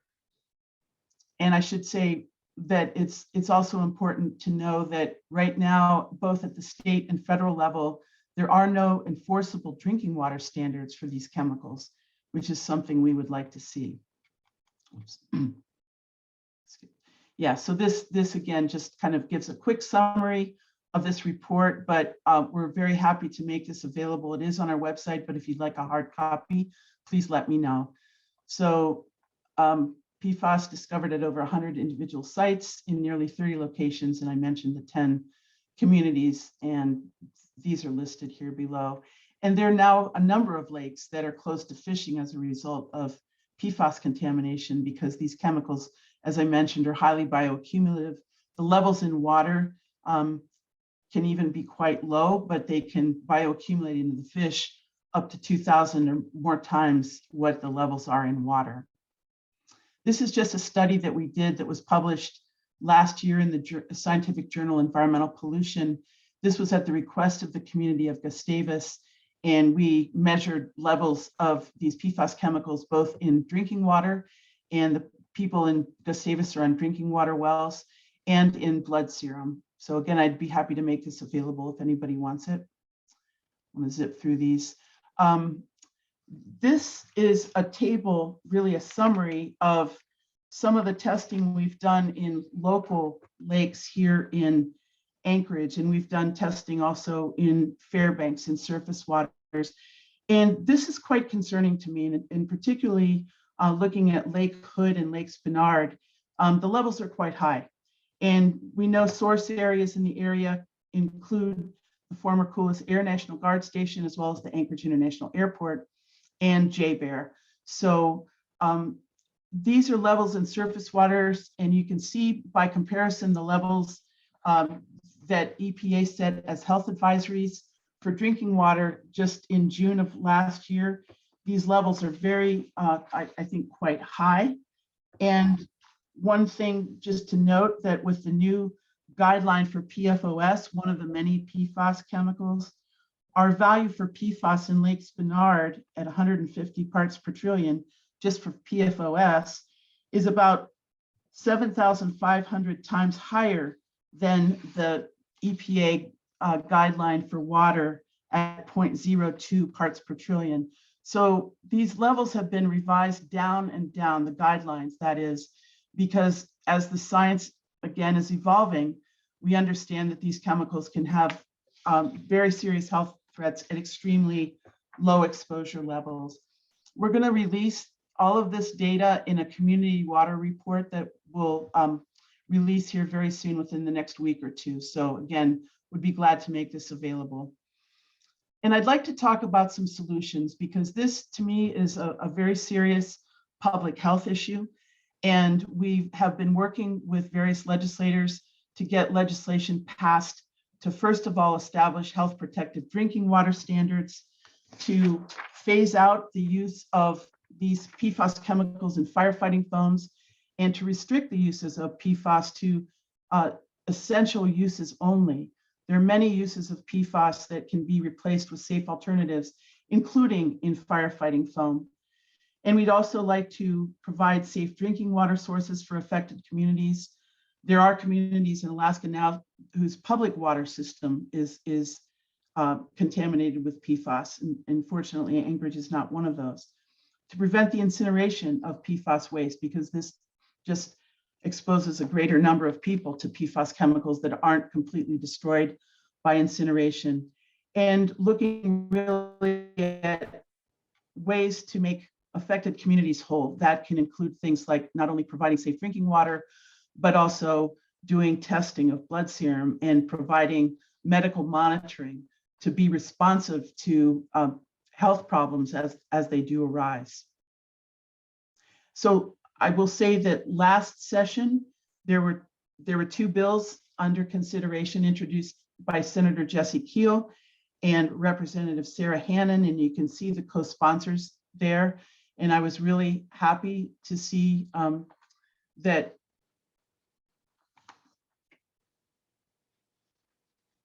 Representative Zach Fields also signed on to this bill, so have some support within this district. And there's really strong bipartisan support on the Senate side. These bills have to be introduced again, and Senator Keel and Representative Hannon are working on them and in discussion with various agencies as well as groups such as ours and affected communities. And we're hoping that these bills will be introduced very soon. These are some ways that we hope the bills will be strengthened to establish enforceable drinking water standards that do reflect the current science. Many states are taking the lead in establishing health protective drinking water standards that are much more protective than the legislation that we had last time with Senate Bill 121 and House Bill 171.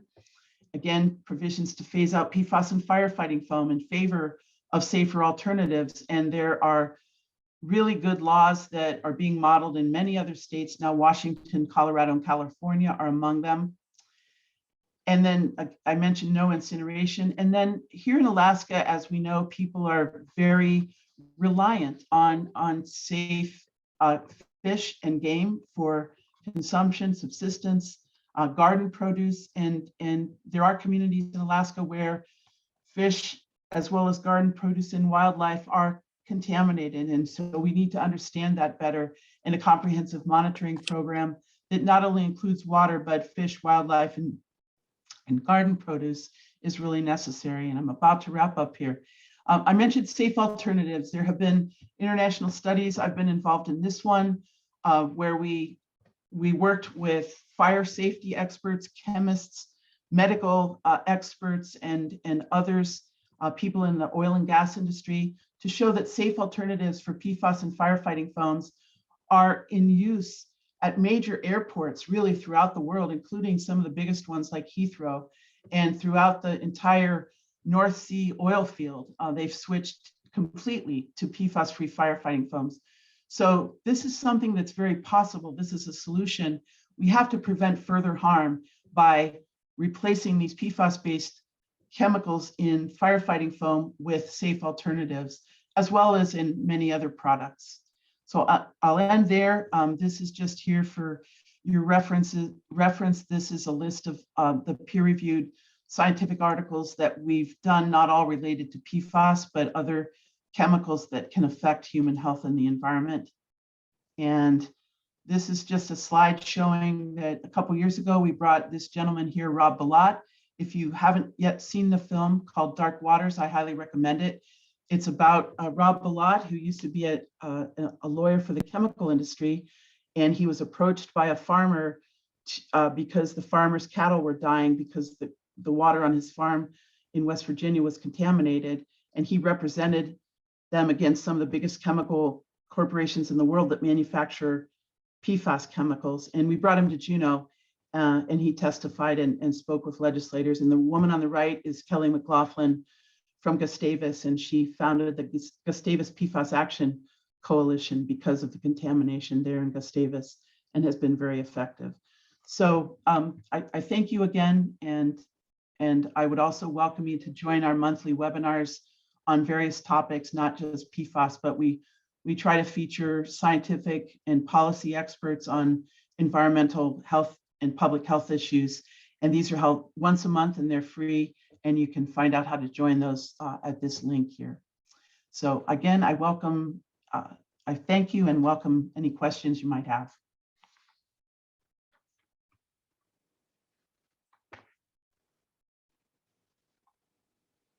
If I could interject, Pam, thank you so much for your presentation.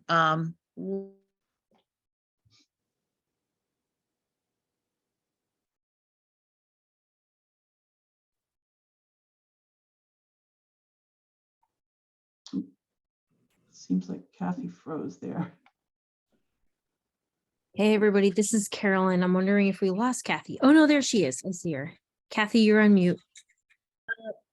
Yeah, sorry, I keep losing my internet, have technical difficulties. So thank you, Pam. I think we'll hold off on questions because we're running so far behind. And we'll go ahead and allow the DOT project team to go ahead and specifically talk about PFAS testing at the airport.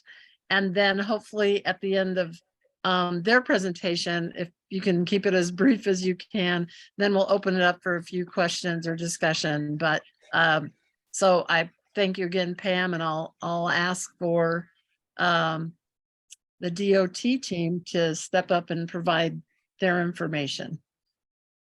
Sure. Hi, I'm Sammy Cummings. Can you guys hear me okay? Yes. Yes, we Thank hear you. you. Perfect. So first I just want to thank Pam for her presentation and the work that she does on educating the public and our communities on PFAS. It's important for any sort of change and knowledge for the work that we're doing throughout this state. So my name is Sammy Cummings, and I want to thank the board and the council for letting us present today. I just want to set some expectations that we're currently still canvassing neighborhoods and awaiting results. So we don't have all the results. So at this particular meeting, we don't have a map of results to share, but we will share that as soon as we have those. And as results come in, those members in the community whose wells have been sampled are receiving those in real time. We just don't have the full picture yet. So our primary objective today is to introduce the multi-agency response team and just outline each of our roles. So if any questions or comments arise, everyone knows who is doing what and who they can reach out to. Go ahead and change to the next slide. And so I'll let the team introduce themselves in the order that it's listed on here, so there isn't any sort of confusion and we're not talking over each other. So my name's Sammy Cummings. Like I said, I work for the Department of Transportation Division of Statewide Aviation, and I'm the PFAS program manager for investigations throughout the state at all airports where PFAS could be potentially contaminated. So Robert, I'll go ahead and start with you and let you introduce yourself. Thanks, Sammy. Yeah, Robert Burgess. I'm an environmental program specialist with the Department of Environmental Conservation in the Contaminated Sites program. And I oversee several PFAS sites in the state, including both of our international airports, as well as a few others. I've been with the department since about 2012. Started out as an intern. And in about 2016, I started working with the ITRC, which is the Interstate Technology and Regulatory Council. And they're a national organization that collaborates with state regulators and academics and other experts to come up with guidance for environmental issues. I joined them specifically to be on the PFAS team, which has helped me to become something of a subject through exposure to all those experts. Our role in PFAS in the state is to provide regulatory oversight, which means that we will review the work that's proposed and then performed by the responsible parties such as DOT, and then help them to ensure that they're addressing the appropriate pathways in accordance with regulations.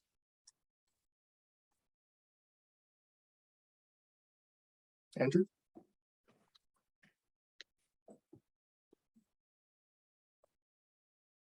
Sorry, didn't see my name there. My name is Andrew Sear. I'm the environmental toxicologist for the Department of Health.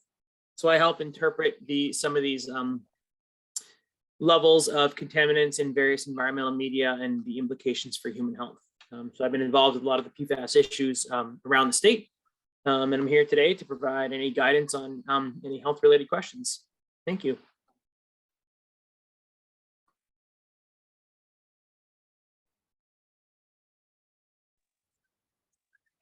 Shannon Wilson. Oh, sorry, Sammy. I thought you were going to go. Hi, I'm Jessa Tibbetts. I'm with Shannon and Wilson. I'm an environmental scientist, and I'm managing the Anchorage Sampling Project.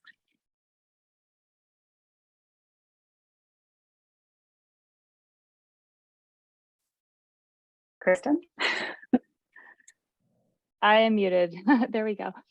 So hello, everyone. My name is Kristen Freiberger. I am with Shannon and Wilson. I've been there about 15 years. And for the last 5 or 6 years, working almost exclusively on PFAS projects. I am the statewide project manager, assisting DOT with all of the various investigations across the state, and look to Jessa for her expertise on the Anchorage area specifically. And my name is Hernan Ambion, a coordinator working with HDR Engineering, so helping support with public outreach. Thank you. And I believe you guys all know Megan, who's with the Anchorage Airport. So we can go ahead and go to the next slide.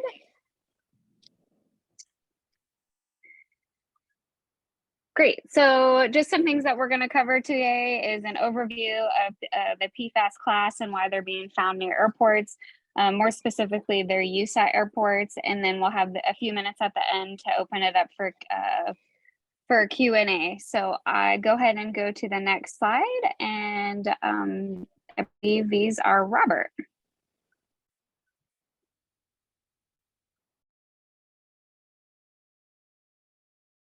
Thanks, Sammy. So PFAS in general, they're a large family of several thousand chemicals. The exact number is not necessarily agreed upon. I'm going to go real quick through this because Pam already covered a lot of it, and thank you for that, Pam. But they do not break down easily in the environment. They've been in use for long enough that their occurrence is fairly widespread, and they can be transported globally through the atmosphere and ocean currents. They do bioaccumulate, which means they build up inside of organisms.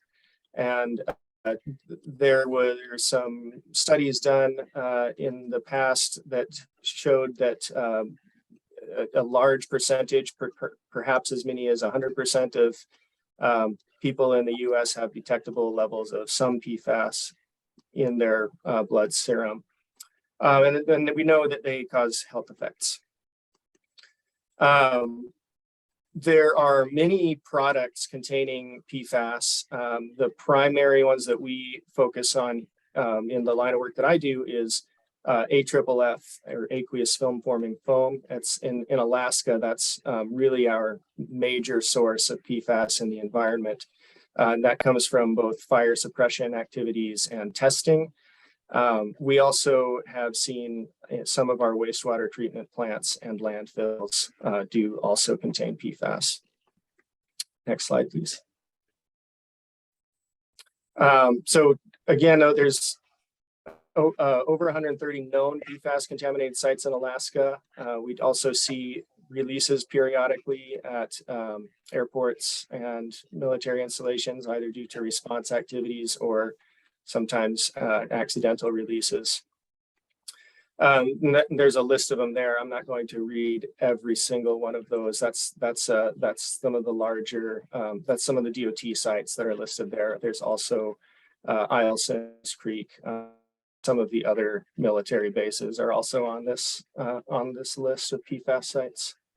If you would like to look into it further, you can visit our contaminated sites database. And there's also a PFAS specific web map that you can visit and see where all these are. Next slide, and I think that's back to Sammy. Yep, thank you, Robert. So DOT has been conducting a comprehensive evaluation of PFAS contamination at state-owned and DOT-operated airports since the beginning, or since the end of 2017. You've already met them, but Shannon and Wilson is our third-party contractor that's helping us conduct these investigations by sending various samplers out into the field to any of these potentially impacted communities. And any of the airports that would fall under this are past or present Part 139 airports or formerly known Department of Defense sites that we're currently responsible for. So the Ted Stephen Anchorage International Airport has conducted sampling on airport property in support of developmental projects and the department's mission to identify PFAS and mitigate the risk to human health to confirm the presence of PFAS. And that was through the current well search and sampling event that we have going on at this time off airport. Go ahead and, oh, you already switched to the next slide. Thank you.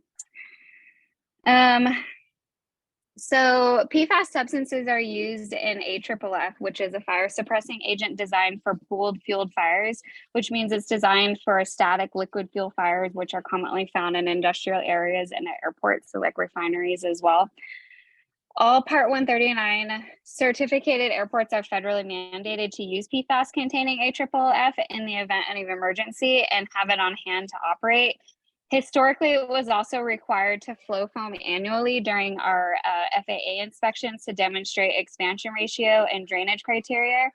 In January 19, an alternate testing method was approved that allowed airports to not flow foam during the annual testing and is only used in the event of emergency. So just to summarize that, the only time AFFF will be used is in the event of an emergency and not during the annual testing. So the FAA just recently announced in January a CERT alert about fluorinated free foams. There are potentially foams that they have identified that will meet the current mil spec, and they expect in the next 90 to 120 days to have those approved for airports to use. I do want to mention and note that the transition from the foam that we're currently using, AFFF, that contains PFAS to the new F3 is what they're calling it, will take some time some time because we'll need to decontaminate our equipment, the fire apparatus, because we don't want to cross-contaminate the new foam by putting it into the truck and not making sure that there isn't residual PFAS in our current apparatus. So it will take some time and some planning and thoughtful processes to ensure that there aren't any cross-contamination and we're not further contaminating any areas, even though we have new fire or F3 foam in our trucks. So once that is announced, the state does plan to start the process to transition, but it won't be immediate because we'll need to make sure that all of the trucks are decontaminated prior. And then we'll also need to procure the foam, and every other airport in the United States will also be trying to procure that foam. So I'll leave it at that for right now, just in the interest of time. So I'll go ahead and introduce Kristen and Jessa. I think Kristen is going to be the next slide. Yep, and I'll let her talk a little bit about the off-airport and on-airport efforts in these projects. All right, thanks, Sammy. Yeah, on this slide, we just want to briefly explain the process that we've been using to look at PFAS contamination at the various airports. There's approximately 30 that are maintained by DOT that we have been investigating over the last several years. So when we start an investigation near an airport, our first order of business is to assess if there are any drinking water wells nearby. We are able to do this in a variety of methods, but the one that we've found to be tried and true is just to knock on doors and ask people if they have wells. When we first investigate, we look to understand where AFFF has been used at an airport, and then we focus our investigation and door knocking in areas that are down gradient or maybe even downstream of groundwater and surface water flow pathways. And then when we knock on the doors of the homes and businesses where PFAS contamination may be, we ask if we can collect a sample of their well water. That is all paid for by DOT. And then based on those results, we may need to continue to expand our sampling area if we haven't been able to find non-detect results or low results below the monitoring criteria, or if the results are above the current DEC drinking water action level, then we may need to get those homes set up with a quick alternative water solution and then ultimately a long-term water solution as well. And then what we've been doing is we've been storing all of that information in a SQL database so that as Pam was explaining, the limits do keep changing. And so when those limits change again, we'll be able to quickly query that database to see what that means compared to the historical results that we've collected. That is our biggest focus right at the beginning of these projects. But then once that private well portion of the project has been accomplished, we initiate the site characterization activities. At this time, there aren't any good screening methods for PFAS the way there are for other contaminants where you can easily look for things right there in the field. So what that means is that our investigations can take a lot of time and be quite expensive because you have to collect samples, send it to an analytical lab, and then wait several weeks to get those results back. And the way that we go about that is that we look again at the source and we start from there and we work our way out, allowing the data to drive our next move. PFAS are not something that you can visually see in the field. They don't leave staining or anything like that. So we allow the data to drive where those samples need to be collected and understand what that contamination looks like. And then once the site characterization has been completed or has gotten to a big enough assessment, then we can start looking at different remedial technologies to see what might be most appropriate for the site, usually driven by the logistics, since so many of our airports are off of the road system. One thing I will say is in the recent years, there have been several new technologies that have come out to deal with PFAS contamination and help with that remediation step. And so the future is much brighter than it was a few years ago, and there are more companies that are looking at remedial technologies. So for interest of time, we're going to go ahead and leave it there. And probably the portion of this talk that you guys are most interested in, Jessa has an update for you on where we are with the Anchorage well search that she has been leading in your guys' area. Hi, yeah, here in Anchorage, we've conducted a drinking water well search within a quarter mile of the Ted Stevens Airport.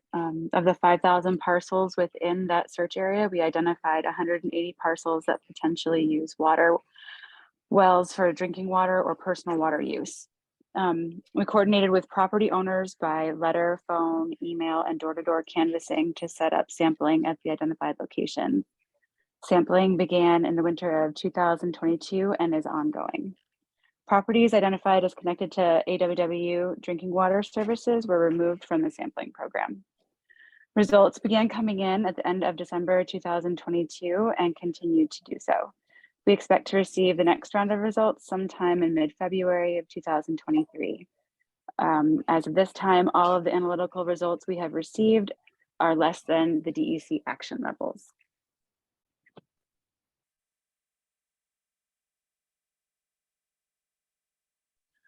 Great, thank you, Jessa. So this next slide is just a different ways that you can keep in touch with the project team in regards to any questions that you might have Each of the agencies have their own PFAS site, more specifically DOT. We have, it's the DOT airport water. You could just put Alaska DOT PFAS in Google and it'll pop up. And you can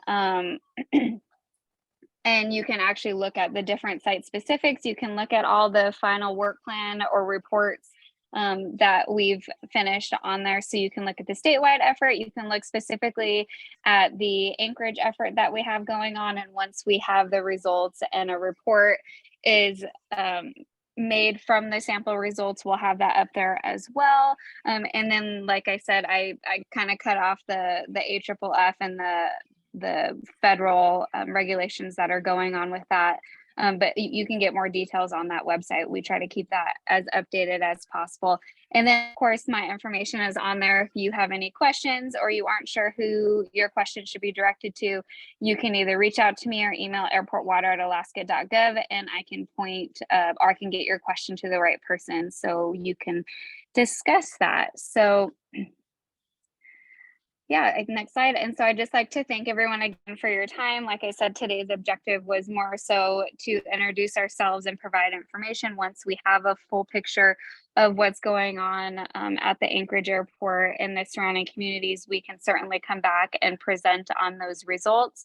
Again, each property owner and tenant will receive their data packet and they have the opportunity to ask questions of the project team. So please reach out to us if you have general or something specific you'd like to discuss. And yeah, if there's questions we can do, or if there's time we can do a Q&A for a couple questions, or we're happy to take them by email too, if there's not enough time. So thank you again. Okay, thank you very much. First of all, before I forget, can you please email me this PowerPoint presentation so that you know, we have it for future reference? That would be great. And I think because we're so far afield on our timeline, I would love to maybe, you know, put this back on the agenda at some point when you definitely when you have results that you can share. Because this obviously is an ongoing issue that's pretty important. So, so again, thank you, Pam, and thank you all the presenters related to the sampling being done at the airport. And we definitely want to keep this as an ongoing, ongoing issue. If you're just sampling wells, though, and maybe you can put an answer in an email, you know, are you sampling surface waters like Pam Miller has her group? And that would be kind of an interesting on as well. So, or maybe you're coordinating with that entity so you don't have to overlap efforts. But surface water as well as wells are important. Okay, so I'm sorry, who was that? This is with DEC. If you'd like, sure. I can address that right now. Okay, quickly, yes. Yeah. So I'm not aware of where we are in terms of sampling lakes from DEC.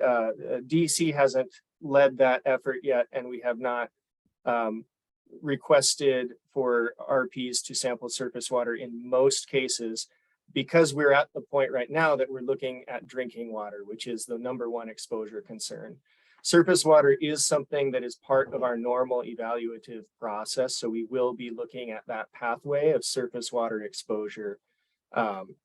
One nice thing about PFAS is that they are not readily absorbed through the skin, so direct contact with PFAS contaminated water is not a major exposure concern. It's the actual consumption, ingestion of water that is the concern. Okay, yeah, thank you, Robert, for clarifying that difference. Okay, we need to go ahead and move on to our next agenda item, which is the Girdwood Holton Hills proposed development and potential action on a TCC resolution. This has been presented to numerous community councils, and it is a community-wide proposal because it involves public land, Heritage Land Bank land. And so David Nyman is going to give provide a brief information on the proposal. It's gotten some media attention, so most of you may be already familiar with this to a certain degree. So David, why don't you jump in and go ahead and briefly fill us in on this agenda item, and then we can entertain the possibility of a resolution. Thank you very much, Kathy. Okay, I put up a map on the share screen. Can anyone see that? Is that showing up on your screen? Oh, shoot. Yeah, it's there. Okay, good. Okay, Holton Hills is a land disposal proposal offered by the Heritage Land Bank. And it kind of came out of the blue at Girdwood, and we haven't had any meaningful input to what's occurring. Essentially, first I'd like to say, I was born and raised in Anchorage, and I'm a resident both of Girdwood and Turnagain. And so I'm very fortunate to go back and forth between these across the community here. What happened is the Heritage Land Bank put out an RFP, and there was a winner selected consisting of 3 parties: the resort, a gentleman named Seth Anderson, and CY Investments, a local land development company. And then the next thing, we had no input. Girdwood had no input into the RFP. So from the very beginning, there was no consideration of any local community aspects of the disposal. So when we first got more information about it, we found out that the winning team no longer existed, and it was now a joint venture between CY Investments and Heritage Land Bank, which I just might note that there's no provision for in the code for Heritage Land Bank that they are able to join in joint ventures with the private developer. So what this land disposal proposes is to transfer 448 acres of Girdwood land to the private developer, and then they are going to steward this land by installing a subdivision and other projects that are yet to be defined. So this land area is bigger than most of the developed area of Girdwood. As you can see down below, there's the main portion of Girdwood properties as well as the resort. And this land that's about 320 acres of land in those areas, and this land is 448 acres. There's a lot of issues we have with this. First thing I'd like to say, Girdwood wants development. We crave development. We need development. We know we need some workforce housing. We know we need some lower income housing. Right now, it's critical because businesses in Girdwood cannot find, just like probably other places in Anchorage, workers because they have no place to live. So we really are not, people like to characterize Girdwood as not in my backyard, NIMBY people, but that's really not true. The Girdwood Board of Supervisors and Land Use Committees have approved almost all proposals that have come, and there's quite a bit of development occurring in Girdwood in single family homes and in condominiums. At least there has been in the last couple of years. So I just want to emphasize that it's more of a land planning issue because Girdwood was in the process of updating its comprehensive plan, and it's sorely outdated. It comes from 2005. And our Crow Creek area plan, which is the main controlling document that will guide any development in the proposed area, that's from 2006. So we're really this development coming at us right now with these old plans has really put us at a deficit. A real alarming fact is that this land along Crow Creek and elsewhere is valued at $23,000 an acre. An appraisal was done, and it did not include any Girdwood properties, but they used that to establish a very low value of $23,000 per acre for the development, when actually we have comparables along Crow Creek Road at ranging from $100,000 to $200,000 an acre for undeveloped, off the grid land. And with this proposal, there's a significant public investment. It's a really bad deal for everyone in Anchorage. Not only does it take away opportunity for developing further our town center. Our town center is down here by Track B. That's the school, and then you can see the Merc and the Mercantile and other office businesses are down here. But this land is probably the most logical expansion of the town center. And they are proposing to put in, small lots with $1 million homes on it. And it does nothing to solve any of our issues in Girdwood. It puts the whole development agreement, the underlying development agreement was orchestrated and signed by Heritage Land Bank with the developer. There was no input from any of the community on what it consisted of. And so we really need different types of development in Girdwood. The risk, when you read the development agreement, it really is astounding because the municipality is responsible to bring all utilities into the property. The municipality is responsible for 50% of all the cost overruns. The municipality is responsible for all the wetland mitigation, purchase of credits, and wetland permitting, or wetland delineation. So just taken in whole, the community input was ignored. When we asked for information from HLB, we were stonewalled. And from the very get-go, there's been limited involvement of the Girdwood people. We tried. We had a housing committee that tried to work with the developer. We had the land use committee look at it. We've had the Girdwood Board of Supervisors, and all those three bodies have given the fact that there's been no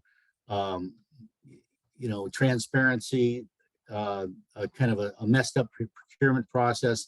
We really are all a no on this particular development. And I'm not sure if anyone has any questions. I know in the interest of time, my biggest worries are they've vastly undervalued this land in this transfer, and it's basically resulting in a enrichment of a private developer because the community is responsible to reappraise the land once it's transferred. And I can guarantee you that appraisal is going to jump up much closer to the actual value. And that will be when the land is in the possession of the developer. I really appreciate the time. I'm coming to you as a neighbor. We want to develop these areas, but we want to have a plan in place, and we want transparency, and we want to work cooperatively with HLB, the municipality, and a developer to obtain some benefit for the community. All the resort communities are facing the same trouble. They have a hard time finding places for their workers to live. And so the community has a hard time with that, but they've also found the solution is the land. You take other resorts like Jackson Hole, Breckenridge, and many, many other resorts. What they do is they identify a piece of land, they work with the developer gets their project in, but then they'll get 4 or 10 units of workforce housing out of it. So it's a win-win for everybody. This particular disposal is like going back to the 70s when there was lots of land available. And even though there's a lot of HLB land in this area, the developable land and the land near the town center is somewhat limited. So with that, I'll just, I don't know if anyone else is on the line from our group, but we're just asking for a simple resolution, and it's very short. It says, for example, the resolution would be, the Turnagain Community Council supports resolution 22-23 dated October 24th, 2022. Can I interrupt you, David? Yes, David, sorry, can I interrupt you? I went ahead and drafted a resolution that actually matches up with our formatting for a resolution, and it was sent out with the meeting notice. And great. so it's a bit longer than what you proposed, but I just might jump in quickly and say that numerous community councils have joined in and supported the Girdwood Board of Supervisors position, that they are specifically asking the assembly to either delay or oppose. Dan, can you get that? Oppose action on this particular proposal for HLB land. And so I know, Stephanie, you have your hand up. Go ahead. Yeah, Kathy, is there anyone here from the Muni to present on this, to provide us some context? And, I appreciate David being here, but seeing as he's coming in here with one side, it would be good to hear the other side for our community council to be able to make this kind of decision. No, I might add, this is, oh, sorry, go ahead, David. I'll just add that, you know, the information from the Muni's been very absent. There's had 4 different directors of the Heritage Land Bank in the last 18 months. And so some of the issues that Sarah voiced, about the status of the Muni is the same thing we're feeling. We don't get information, information's withheld, and but the underlying development agreement, I would like you to read it, Stephanie. It's amazing and how one-sided it is. There's a litany of legal issues associated with it, and I'm here as a neighbor, and at least you can, if you don't believe no is the right answer, please, the other portion of the resolution is to delay the transfer until, and as people continue to get educated on this particular issue. It's really we have a huge opportunity because we have land, and public land is intended for public good. And it's a bizarre in this day and age that the HLB would not talk to the community, would not work with us cooperatively to develop these lands, not just for all of Anchorage, not just for a private developer.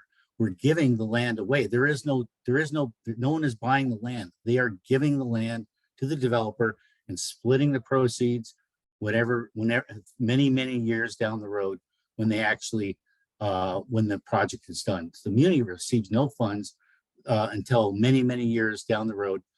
Muni is responsible for many unfunded aspects of this project, bringing in all the water and sewer and power and internet, putting in access road to Crow Creek, along Crow Creek.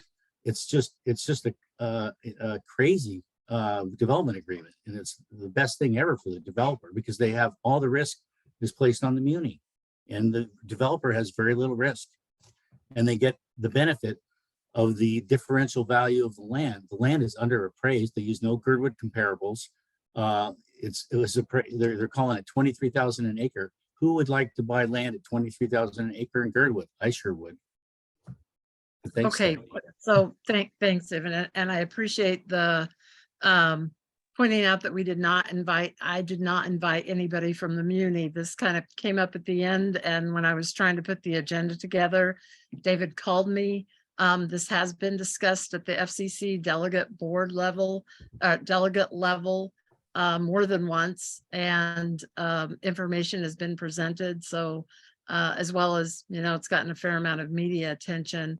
But that doesn't mean that we need to move forward with this if people feel like it's premature. It is time sensitive. This does go before the assembly this coming Tuesday. And that's why there's been a lot of effort from those associated with this issue in Girdwood to gather up as much support throughout the community through community councils as possible. And I'll just like to say, if I could, that the Heritage Land Bank Advisory Commission said the project as described is not in the best interest of the citizens of Anchorage. That is their own commission. And then they told us the commission had approved it. And then we talked to the commission, and no, they had approved it conditioned upon changing 11 points to make it more compatible. So their own advisory commission said it is not in the best interest. And I'm telling you, if you look at this, it'll be very difficult for you to disagree with that finding. Okay, so there is a proposed resolution for consideration was sent out with the meeting notice. So I would need a motion from somebody to actually, put this in the queue as far as voting. So does anybody want to move a motion that would essentially, I'll just read the therefore be it resolved that Turning Community Council supports Girdwood Board of Supervisors Resolution 2022-3, which was in October, and that was also attached. And letter of objection dated November 29th, 2022. It was attached to our agenda, which requests a pause or no vote by the Anchorage Assembly regarding the disposal of Municipality of Anchorage Heritage Land Bank public land for the proposed Holton Hills development proposal in Girdwood. So that's essentially what the resolution would entail. So does anybody want to move to put that motion forward for consideration? Kathy, this is Jonathan. Yes, Jonathan, yes. I would vote to move to put the resolution forward. There's just way too much controversy. And the assembly really needs to take another look at this. I don't understand why. What is it, February 7th? That is not enough time given the circumstances. And personally, I know about this situation. I just flew over the area in a helicopter not too long ago. This is not a good deal for the city whatsoever. There's too many loose strings, and that notwithstanding, just developing land. So I would put it forward. Okay, does anybody want to second Jonathan's motion? I will second that. Okay, who was that? Sorry. Steve Montu wants to Oh, second. Steve. Thank you, Steve. Especially considering the issues of a lower income housing for the folks who are working in that tourism industry and the Alyeska, and that's not being addressed fully either right now. So not at all. Okay, so we'd have a motion that's been moved and seconded. We'll have a brief discussion. Does anybody else want to say anything about this motion, resolution before we vote on it? Anybody have any questions or need a clarification? Yes, John. Yeah, I'm a little bit troubled because of sort of the process issues here that, I'm not sure the board or others have had a chance to, in theory, review and approve the resolution, and that causes me some heartburn in terms of process. I do have a great deal of sympathy with Dave about this particular project and the way it's been done. And certainly were I to support a resolution, it would be to pause the process. But, there is, I think, a process issue that the board and some others probably have to think about whether they want to go ahead with this. And so that's my comment. Marnie, Okay, anything you thank want you, to add? John. No? Well noted. Anybody else have any comments or questions before we take a vote? This is Pat. I just want to say, I don't think it matters whether or not the board has reviewed it, because it's not their job. If they were to review it, it's not their job to recommend to us. We're supposed to make that decision as a group, whether we support or not support the resolution. May I chime in one last time? I really appreciate your consideration, everybody. I am not just coming at this lightly. I have studied the issue. These are just the resolutions are by the Girdwood Board of Supervisors. We've studied it. We've tried to work with the developer. We tried to work with HLB. We were stiff-armed. They thought they had it. They feel like it's their land and they can do whatever they want, and the community be damned. And it sets a horrible precedent for Anchorage and other folks that have to deal with HLB. The HLB has got some real problems here, and actually they don't have a director as far as I know. This is Pat again. I don't want to carry this on too far, but I've been following this for quite a while, and the problems that resulted from this. It was not handled well at a Heritage Land Bank, and it did not allow for enough information for the community down there in Girdwood, and the assembly has been taking a hard look at this. So that's all I'm going to say. I think you're right. It needs to be looked at more closely. Okay, and if I might jump in, and then I think we'll call for the vote. I typically Zoom in on HLB Advisory Commission meetings, And I was privy to a couple of different times when Connie Yoshimura presented to the advisory commission the proposal. They had a lot of hard questions. And they really saw through kind of how vulnerable this puts the municipality, and it really isn't well thought out in terms of the best interest of public land down in Girdwood and how it should or shouldn't be developed. It's very clear that they need lower affordable income housing, not homes that'll or even condos that'll cost 250,000 and above, which is what 800,000 the for a advisor. condo. Yeah. So anyway, so when you have an HLB advisory commission that doesn't support it, that really sends a strong message to me, because I heard them discuss this proposal, and they were very concerned about it. But I'll just leave it at that, because you know, everybody can decide for themselves what they want to do in terms of voting.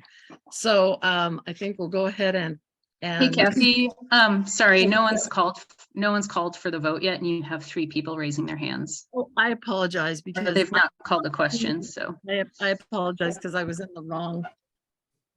Yeah, where I didn't see. So Stephanie, do you know the order of these 3 raised hands? I had mine up, and I just wanted to say that I personally am not going to be supporting this this proposal or this motion. I think that it's been rushed to our community council, and we haven't had an opportunity to really review it. And I know that a lot of people have been reading the news, and we certainly have had a lot of information from David here, but I'm of the mindset of more housing is good housing for our community.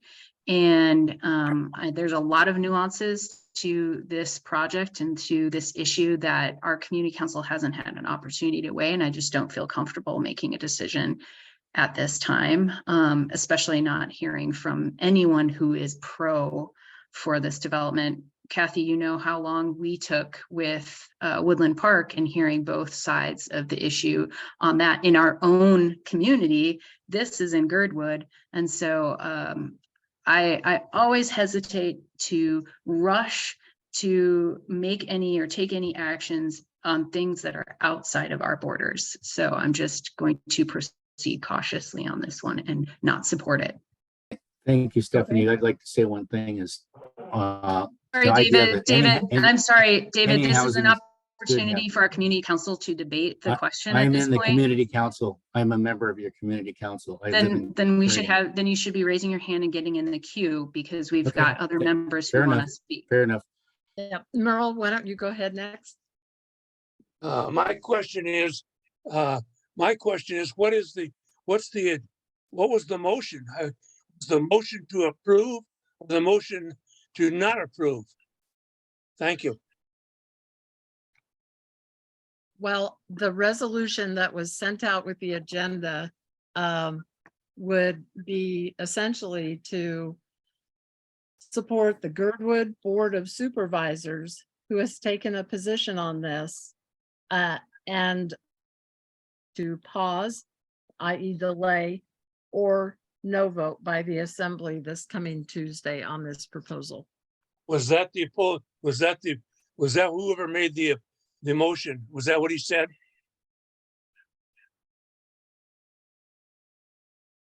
No.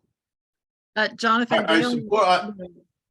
Go ahead, Sorry. Kathy. No, go ahead, and you were the maker of the motion. Clarify yourself, please. Well, my basic premise is that we should support a motion to vote on whether to vote based on the presentation by this gentleman.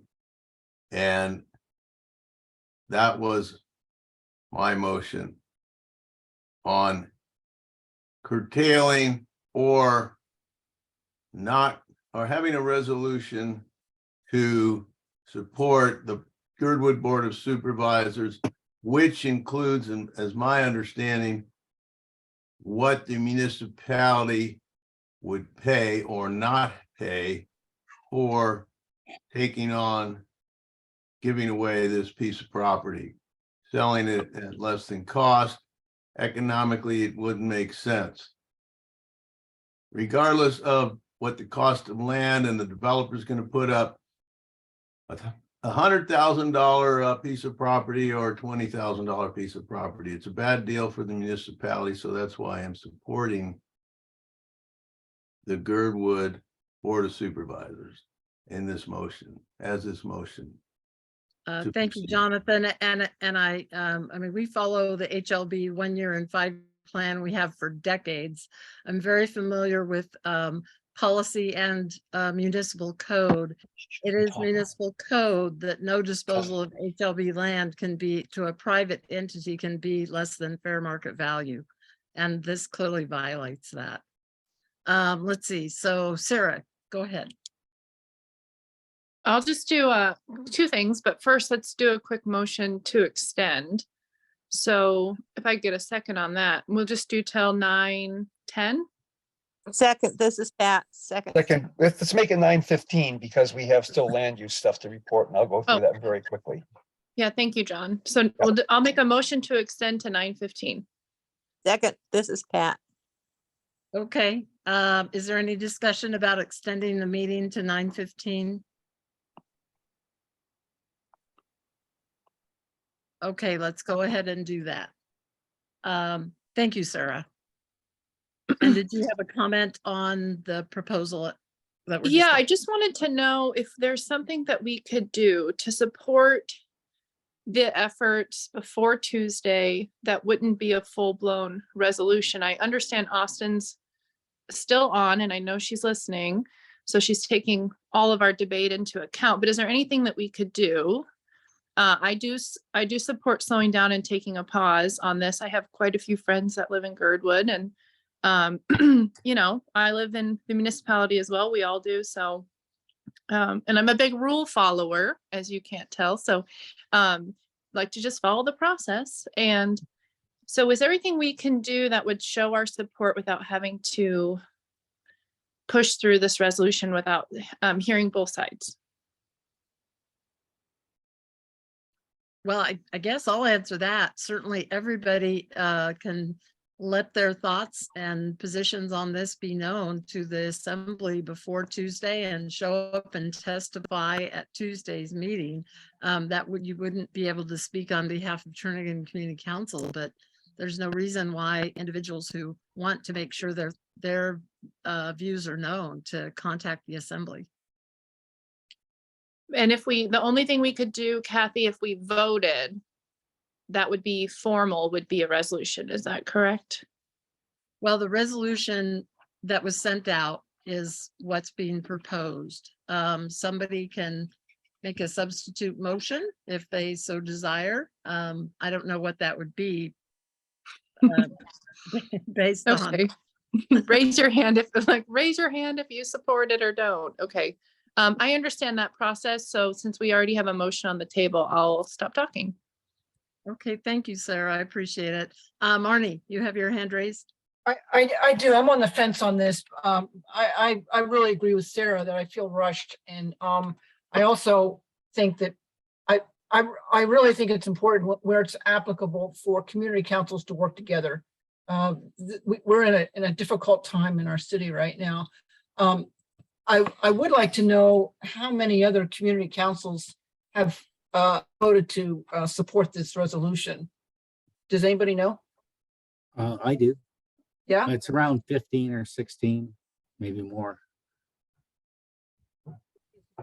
Of the one that's right before us right now, huh? Yes, yes. Or, you know, I think at least one community council said, let's suggest to our assembly person to investigate this based on some of what they heard. That was the Chugayak Community Council. But we've had, most people can relate that you have, you know, there's a statement that any housing is good housing, and it's not really true when you're trying, when it's your prime land in your city for your future expansion and for adding in workforce housing. And like I said, the land is your asset in a community. It's the community's asset. It's HLB is just the manager of your lands. And just to give it to a private developer for their stewardship, so to speak, without even considering the community's needs or even involving them in the process. We had no input at all into the development agreement. And believe me, any lawyer that reads it would go, my gosh, you know, we can't sign this thing. And it just puts all the risk on the muni, it puts financial obligations on the muni. It enriches a developer by transferring lands at low market value. It is not allowed for in the HLB code. So yeah, thank you. I'll shut up. Okay, I appreciate that. I think a lot of the community councils share your concern with how the Heritage Land Bank is being used these days, which is probably going to sway me to vote for this. But if anyone can offer a resolution that is more comfortable to more of the members, I would be happy. Otherwise, I'm going to vote for what we've got here. Thanks.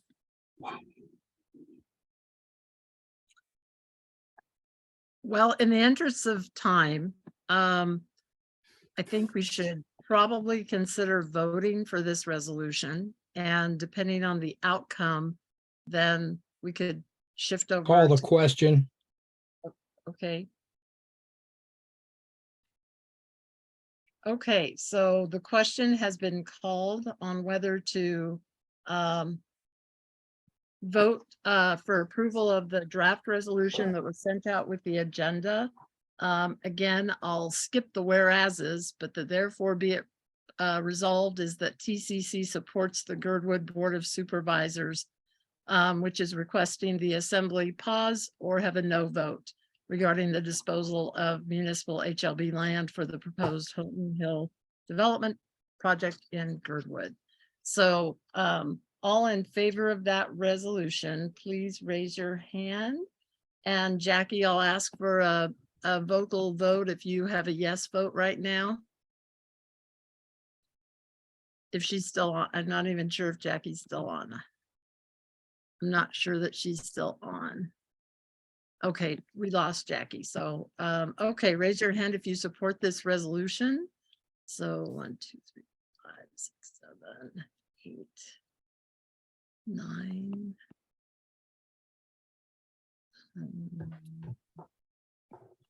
I think I'm seeing 9. Carolyn or Stephanie, are you getting that same number? Yes. Yeah, It depends on if John and Marnie, is it just one of you raising your hand there? It's just Marnie. Yeah. Okay, yeah, then it's 9. yeah, Okay. I see 9 too. Okay, thank you, guys. Okay, all opposed to the resolution, please, everybody who voted yes, please get rid of your hand. And then everybody who opposes, please raise your hand.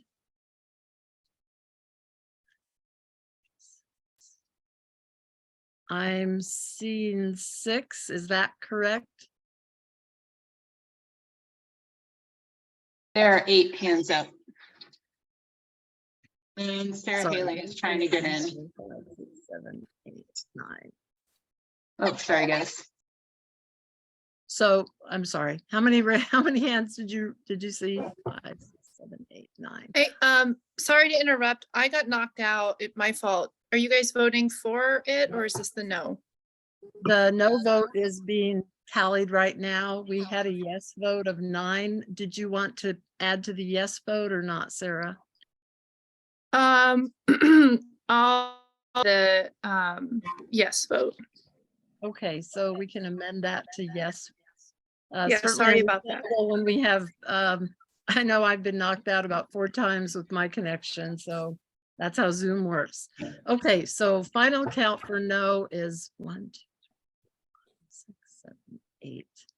I'm seeing 8 hands. Is that what everybody else is seeing? If 8 is the no calculation, then that motion passes. Thank you. I really appreciate it. And I'd be happy to provide anyone with more information if they want to look at it. We have some very detailed analysis by a forensic accountant and engineers looking at this whole project is just out there. It's way out of the line. Thank Okay. you very much. So John, I'm going to go ahead and let you take the lead on Land Use Committee report. So thank you, everybody, for your patience. I'm going to talk fast. First of all, anybody can be on the land use committee who wants. And I think I put my email earlier in the chat there. If anyone wants to be notified of land use committee meetings, who's not already perhaps on our email list, let Kathy or myself know, and we will invite you to those. There are a lot of things going on right now, and I think it's going to be time for another land use committee meeting within this month to deal with some of the things before us. There've been a number of Title 21 code amendments. One was the parking amendment, one was the accessory dwelling unit amendment, and now we have one before us, which is for site access development standards. A lot of those are intended to help with infill development, redevelopment, and make more affordable housing in the municipality. And there's been some controversy about this, in which I think many people like the objectives, but they're concerned about the unintended consequences. And some of the things that have come up have been impacts on residential density, impacts on on-street parking and traffic safety, increases in short-term rentals, and also increased enforcement and maintenance costs when some of these things come to play. There's going to be a public hearing at P&Z on the 13th of this month. I'm going to take a look at the amendment to the ordinance and see what's in it and try to get some comments to the board. I've also given a list here in the chat if someone also wants to take a look and find the ordinance and take a look at it, get any comments to me, and then I think the board can decide based on those recommendations whether or not they want to put any formal testimony on behalf of TCC on the 13th. The second thing is the Fish Creek Trail, and there hasn't been a great deal of information about that. An earlier email I got from Matt Edge indicates that they have put together a draft design study report and they've submitted it to the Muni and to DOT for review and identification of a preferred alternative. A second email from him indicated that they were behind schedule, and while they originally thought they would have a published design study report in winter of 23, it's probably going to be later than that. So we're going to see what comes out of it. When that report comes out, we'll get to see a copy of it, but you won't be able to comment on it any further. There is an item in the bond package for $150,000, which I think is a 9 or 10% local match, and it's probably for the upcoming further more detailed design work should they come up with a preferred alternative. And then once they have that, there would be something on the municipal bond for actual construction probably within a couple of years. And again, if anybody has any other questions, you can take a look at the project website, but there's not much information there. The next thing on the agenda is Forest Park Drive improvements on the municipal bond, and I'm going to turn that over to Marty to say a couple words about that. Many of you may know that the bond does contain, right now anyway, $600,000 for a resurfacing and improvements on both sides of Forest Park Drive for pedestrian use. The roads bonds often pass, and I'm hopeful, of course, that they will. So spread the word, people to vote for that. If it passes, street maintenance has told me it's difficult to say whether or not the work will actually occur this summer. So the next step for me anyway would be to try to lobby whoever I can. I'm even thinking maybe the school district, because Public Works needs to hear advocates for all of the projects that they have, which they cannot do in one season. So that's where Forest Park Drive sits right now. Any questions on that? Thanks. Okay, then the last thing is the airport, and there is a lot going on with the airport. We've heard a couple of things earlier today, earlier in the meeting. There is going to be the master plan update that's going to be prepared, and the airport has asked the council to identify a delegate and an alternate to serve on their Citizens Advisory Committee. All those meetings will be open to the public and everyone can attend, but I suspect it's going to be the designated delegate who will get to have comments and participate during the course of the meeting. So that's something we need to do. I think the board needs to think about the process for identifying that person. I know that, Kathy and myself are interested from the work we've been doing with the airport, but that's one thing. We have been having very productive quarterly meetings with Craig Campbell and his staff to go over issues, everything from West Northern Lights to expansion of FedEx, Alaska Cargo, cumulative impacts of noise, what's happening with the Charlie tie down relocation. And we will continue to have those meetings. We'll probably have another meeting, I suspect, in March. I did put an update from that on the information that went out in January for the January meeting. And I'll probably work with Kathy to make some other things available. The airport has provided us with some information. They gave us copies of all the comments that were submitted on the K-Lot lease application at the southeast corner of Lakewood Gravel Strip, and we should make those available to the members at large to read. And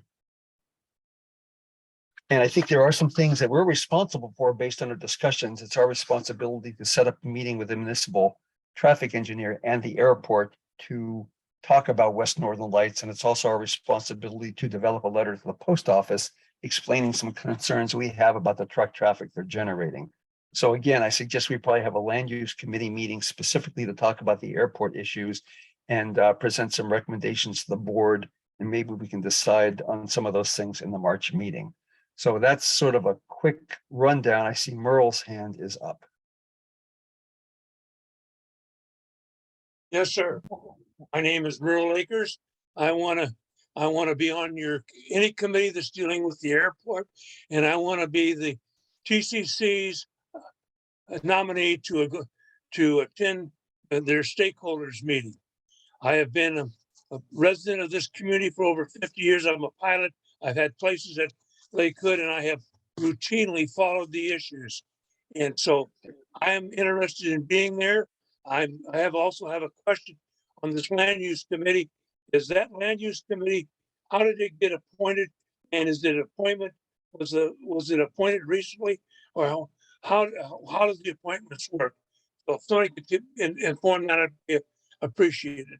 Yeah, I would let perhaps Anna and Kathy respond. It's my understanding it's been a long-standing committee and I have been on it more recently, but if one of you want to say something about that. Sure. Yeah, it's been in existence for at least a decade, probably even longer than that. I'd have to search our archives. This is nothing new, Merle. And we don't meet on a regular basis. We meet when we feel like we need to discuss things and then present to the board positions, whether it's comment letters or resolutions, testimony in front of elected officials or commissioners. And yeah, we've been doing it a long time. We've had so many things that fall under land use committee that it is a formal standing committee in our bylaws. And it seemed to be the most expedient way to discuss things in much more detail than we have time to do at our monthly general membership meetings. A lot of it is airport, a lot of it is Title 21 updates, municipal planning document updates. We've been working on those forever. And so anybody is welcome to attend. We put notice out when we have scheduled a meeting, and we've been very, very active for quite some time. Could we ask Mr. Isaac to give me a call tomorrow or some other time when he has time? I'd like to talk to him personally before we go why very don't far further. Can you put your number in the chat or just give it to me right now real quick? I don't know how to do any of that. Okay, real quick, what's your number? 907. Yep. 244 4031. 4031? Yes. Okay, I'll give you a call tomorrow. Thank you, sir. Okay, so we're at 9:15. So I think we're probably going to need to take action, but I think we do need to pull together a land use committee meeting. And I think the board needs to think about the process of identifying rep and the alternative for the airport committee. So that's it for me.